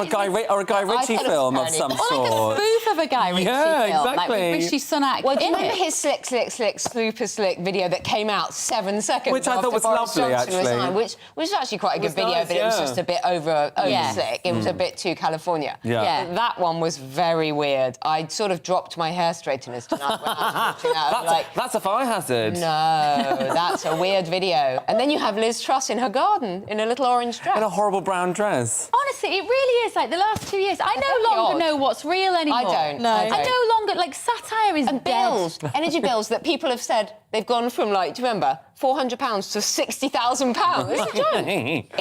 Life is a But joke. Rishi's here with his bazooka, so we're all right, guys. You know, he's gonna shoot away the problems. What are they thinking? Genuinely, I wonder who even works in politics anymore. Are there any normal Bring people? back Boris. I mean, at least he was a bit more normal. I don't think he would have let that get through. Like the thing about Boris, regardless of what he did, I think he had more. I think it's tragic that this is the two top candidates this is meant to be the top talent of the party, and these are the people that are meant, they're going for the leadership, and these are the people we're supposed to be looking up to. These are the finest people who are running our country. Unbelievable. It's insane. Let's have a look at what The Guardian did say, because they were talking about the NHS. So NHS cannot be put on a pedestal. They're quoting Liz Truss here. Do you agree with me, Emma, that what as I said then, The Guardian, what they're trying to do is basically, of course, they're just trying to undermine her and characterise her as what? They did it on Friday night. They came out with their exclusive that she had said, British people didn't graft enough. That's she was basically making the point, and it was 2019. She made the point that that London has higher productivity than the rest of the country, which is an economic fact. And she also said that she didn't really think British people, worked hard enough or whatever. It was hardly going to sink her campaign. Anyway, the Conservative voters are not reading The Guardian, guys, so it doesn't matter. And it's a bit tedious, this. I mean, she's just saying... She's not saying anything new. She's saying that, it's not a sacred cow. The NHS is not a sacred cow, that we do need to re-examine. I mean, but Rishi Sunak said basically the same thing, but in slightly different language, so I don't think it's much of a headline. And it's just kind of irrelevant, though, isn't it, Anna? Because... this was something she said in 2009. Exactly. We're completely different. We live in a different planet now than we did in 2009. And they're doing this for a reason. Obviously, it's to bring trust down. And the fact that they've dug this up all the way from 2009, that, our views do change. And she was a Lib Dem, back in the day when she was a teenager. And I don't think you should be going through, targeting what people said, 10 years ago. It's not relevant. Let's focus on what they're saying now and what they're advocating towards and what they're going to bring to the leadership, not what she's saying in 2009. No. Sam, what about this, moving on, so what about this story on the front page of the Express then about the migrant crisis to last at least 5 more years? Now, why are they saying this? They're saying that global issues such as the Taliban takeover in Afghanistan, droughts, food shortages, terror threats in Africa, it's all going to push more people towards Europe and the UK. There'll be a lot of people at home watching GB News who think this is a really bad news story. Well, I think 5 more years is a ridiculous thing to say. I mean, it's not 5 more. What's going to happen It's next? not 5 more years. It's till the end of time. This is not going. This is not going to end at all. Not in 5 years, not in 10 years. People will always want to come to this country. I mean, whether they think because of the NHS, etc., or whether they are genuine political asylum seekers. This is something that is not going away. Not in 5 years' time. It needs to be dealt with. I mean, and no one has the answer. Certainly, Truss or Sunak don't have any answers at all. Rwanda's come and gone. I mean, what's going on? We don't know. I mean, somebody come up with a plan, for goodness sakes. And it's getting worse. This year, already 20,000 have already crossed this year, which is more than the total, I think, for last year. Yeah. It is. So it's not news that it's getting... I mean, sorry, we're just trashing all the front pages. But it doesn't seem that there's a lot. It's dry season for the front pages. We know it's getting worse, and we know that the situation post-Brexit, you know, they're just going to argue between UK and France about how bad the borders are and whose police are worse, more and more hopeless. Yeah. And, you know, the Rwanda threat didn't work at all either. So no, it really hasn't, has it? Who could deterred migrants? Who do you think out of these potential PMs, Sam, would do better on the issue around immigration? I mean, we've discussed it already this evening, I think. I would much prefer to see Rishi Sunak on the world stage. I mean, I can see him, you know, standing next to Justin Trudeau. I mean, against, you know... all... But isn't that because he's an absolute globalist in lockstep with globalist ambitions? Perhaps, but I don't want to see Liz Truss, you know, like, representing us, like, fluffing her lines, you know, the G8, whatever. Like, it's, you know, I don't think she is... I think she will probably win, but I that's why I said that I thought we should have a general election ASAP, because, like, you know, she's going to be chosen by, like, you know, 100,000 people, and then she's going to be representing us. She doesn't have any particularly new ideas, and she doesn't hold any, like, you know, like, gravitas at all, and that's really important. OK. Right, we are going to go to this last question. This is about the cinema. So Cineworld, the Cineworld Group, is likely to file for bankruptcy in the coming weeks. Since the COVID lockdowns back in 2020, it has failed to entice enough film lovers back to the big screen. Instead, streaming has never been more popular. Revenue for the entire video streaming app industry reached $72 billion in 21, and it's projected to reach $115 billion by 2026. The Cineworld Group had pinned its hopes on big blockbusters such as Top Gun, Maverick, Batman and Thor, Love and Thunder to aid its recovery, but the chain is facing a debt of more than £4 billion after profits plummeted during the pandemic. Do you think this means that cinemas are on their way out, Anna? I think so, and I think especially with lockdown, you know, people were at home, they're watching Netflix. I think Disney Plus actually became really popular, especially in the first lockdown. Like myself and a group of friends actually got like a shared account or were watching different things. I think that especially now you can just stream whenever you want really online, and these services are readily available, they're free, and whenever you want to use them. But I don't like it, Sam. No. I don't want us to lose communal activities that we do as people. We can all sit in our bedrooms doing that, like, you know. And I don't think we ever will. I think the cinema experience is special, and obviously, you know, Hollywood, you know, strives for that. I mean, the new Avatar, for example, comes out at Christmas, and that'll be like a 3D experience. You know, seeing that on an IMAX will be special. Do you know what I mean? So I think it's a to do with maybe the films that have come out, the fact that obviously we've been through a pandemic where people were still a bit like nervous, and also cinemas make most of their money from concessions. Yeah. So when they, you know, so like I personally would go there, you know, with a can of Coke and maybe, you know, a bar of chocolate, whatever. No, that's because, so isn't that, Emma, because it's about £25 for a box of popcorn? Well, it's gone up. I mean, a ticket's about 15 quid, you know, a pop of fizzy drink or whatever is another tenner. You're looking at 50 quid. It's gone so expensive. Yeah. They've kind of priced themselves out of the market. It is a very expensive night out, and if you think, are you going to bother to go and do that? And it is a nice thing to do, and it's nice to do that socially. And before the lockdown, I used to go to cinema a lot, and I but it'll become like theatre, right? It'll become like going to the theatre, I think, where it's like it's a red letter day. You specifically want to see something. I think when it's gone so expensive, people are just thinking, oh, I'll just wait for when it's available online, because it's just so expensive to go to the cinema now. It is, it's crippling. Right, OK, now, coming up, we have the Great British Games Show. You don't want to miss it. It's related to A-levels, so no matter how you did, do stick around. See you in 2.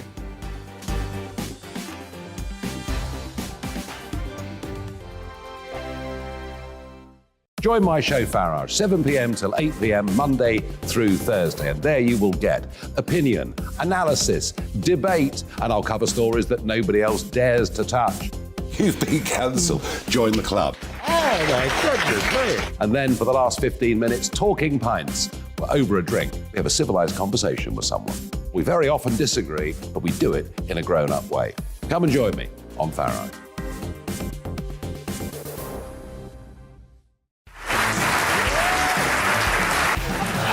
My name is Andrew Doyle. Join me every Sunday evening at 7 p.m. for Free Speech Nation. This is a show where we address current affairs and news stories of the week with the help of two wonderful comedian panellists. I brought in comics because I want to give it a lighter edge, and also they work for less. See you there.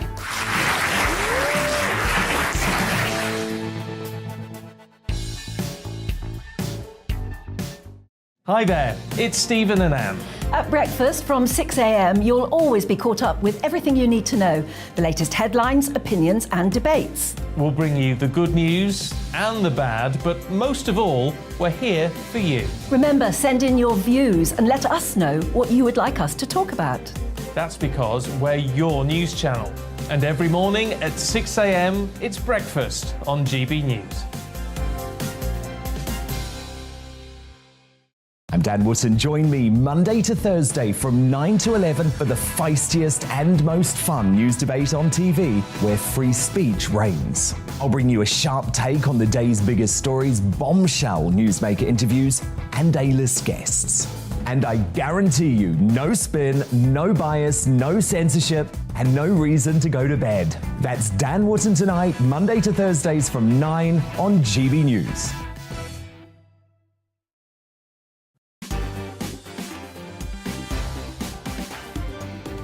By the way. Welcome back to Mark Dolan with me, Bev Turner, on your Friday night. I'm going to be here all weekend. Now, an Australian woman has been slammed online for sharing a money-saving hack that saves her over $100 a month on avocado on toast.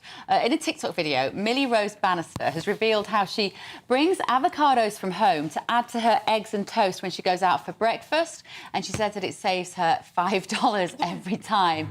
So, panel, is this being just ridiculously taking the mickey out of the people you should be paying the money to? That is sensible. I mean, like, I love an avocado. I love a bit of, like, guacamole, whatever. But, like, you know, the prices goes ups and down. You never know if you're going to get a good one. But if you go to a restaurant, it's always like, you know, if you add avocado plus £2.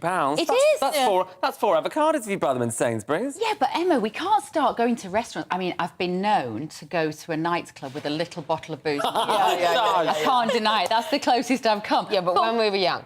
But I'm not sure that you can go into a restaurant with an avocado and start smashing it on your toast, as it were. I know. But good for her, though. It's a money-saving tactic. We are all going through a crisis. Yeah. And, like, and if taking an avocado is going to save you a couple of pounds, it all adds up. I love people who walk into a cafe and plug everything in. They're literally getting all their power under the desk. Fry their own eggs on one coffee and they've got their entire charge. I mean, in fact, this is a story in the first place. I mean, the thing is, Anna, you're 21, so you are the generation who has no money because you spend it all on avocados, right? So you must be in agreement with this, then, you think? To be honest, I don't think there's really anything wrong with this. I think it's a complete overreaction. Save your money. You might as well. We're in an economic crisis. But where do you draw the line? Do you go in with your own eggs and ask the chef to go and just whip you up some scrambled eggs? Or do you go in with your own coffee and just ask for hot water? Well, you might as well just stay at home then if you do that. But I think you go with your own salami or, like, you know, a cold meat. What, just slip it on? Yeah, just be like, before every bite, you have to slip on a bit of salami. No. We're going to really see your... Just eat at home. But wouldn't your generation, you'd be mortified, you'd be so embarrassed, wouldn't you, doing this in a restaurant, would you not? I mean, it's not something I would personally do, no. I do think it's a bit of an overreaction. I think people, like, I'm reading this now, people are getting very upset by this. Yeah. It's not something I'd necessarily do, but... Like, I think people are overreacting. The question I asked about this, though, as well, is should we not be embarrassed about the things we can't afford? I don't think we should be embarrassed, but I do think we should think about the fact that restaurants and cafes need to make a livelihood. I think embarrassed is not the term I would use. I would just be... Yeah, I'd just be worried. I mean, they are struggling as well to keep going during, you know, during these But, like, tough times. one thing that I wonder about, especially with the cost of living crisis, are people... bolstering up their prices because everybody else is, and not because not because they have to. Do you know what I mean? Like, maybe they say, like, well, you know, cost of living, like, and it's like, for example, you know, my gym, like, maybe I was thinking, like, why would they need to put their prices up? But then they would say, like, oh, with the energy crisis, etc., etc. Yeah. But there must be people who are taking advantage of it, being like, there well, are. of course Of course you know, there are. Always. I think the supermarkets are, definitely. Yeah. Now, OK. A Star is Born. That's the name of tonight's game show. I thought there might be some like fancy musical graphics, but Mark still hasn't sorted anything like that out. So let us play this. This is about celebrities and what A-levels they got. You did your A-levels about 5 minutes ago, didn't you, Anna? 2 years ago. 2 years ago. Might as well have been. So were you the generation that didn't actually have to sit them? Well, yes, I think it was back in August 2020. We had, because we were the ones that suffered the, because it was when at the beginning the government appointed your grades at first. So you were the ones that didn't have to do any work, you just got them. Well. Right, moving on. That's a bit harsh. She's a very clever girl. She's at university now. Right. Will Ferrell, what do you think he studied at university? Ooh. Will Ferrell, the actor? Drama? No, sports information, whatever that is. Wow. Natalie Portman, what did Natalie Portman do at university? Oh, something really pretentious. Some sort of languages, I would say. History of art or something. Something really pretentious, was on the money. Cognitive neuroscience, of course. Chris Martin from Coldplay, what did he do at university? History of art.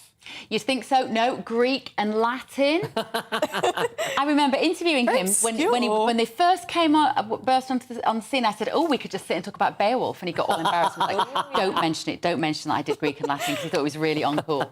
Right, Sting, what did he do at university? Tantric sex. Well, he's the only older man I've ever fancied, I can't lie. But what do you think he did at uni? Oh. History. Geography. Drama. He did the exact same degree that we all did, which was English. We all did English here. And the last one, this is a bit of a shocker. Rowan Atkinson. What did he do at university? Geography. It's not going to be an obvious one. Spanish. Eyebrows. No, Eyebrows. Electrical engineering. I know. Ooh. Anyway, ooh is the note on which we will finish tonight's show. Thank you to my amazing panel. Thank you all for sticking with us tonight and for watching. Do join me tomorrow night again at 9 o'clock, where I'll be here because Mark is on his holidays. Don't go anywhere, though, because Headliners is up next, hosted by the fantastic Josh Howie. I will see you tomorrow night. Hello, I'm Aidan McGivern from the Met Office. Clearing skies for many overnight, but there'll be further wind and rain in the northwest by dawn, and there'll be further showers to come in many spots on Saturday. So a much more changeable weekend compared with the heatwave of last weekend. Weather systems are moving in from the Atlantic, and there's one that is expected to turn up during the early hours of Saturday for Western Scotland and Northern Ireland. Ahead of that, clear spells for many, 1 or 2 showers still affecting western coasts and hills. But really it's around 2 or 3 in the morning that we'll see some heavy rain and strong winds across western Scotland and Northern Ireland. Coastal gales for the Western Isles.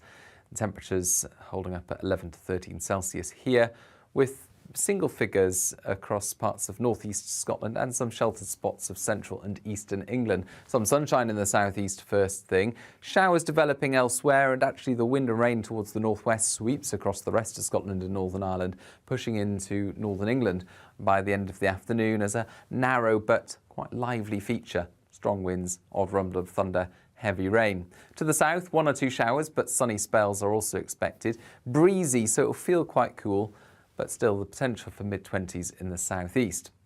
High teens, low 20s elsewhere, and as we go into Saturday night, it looks like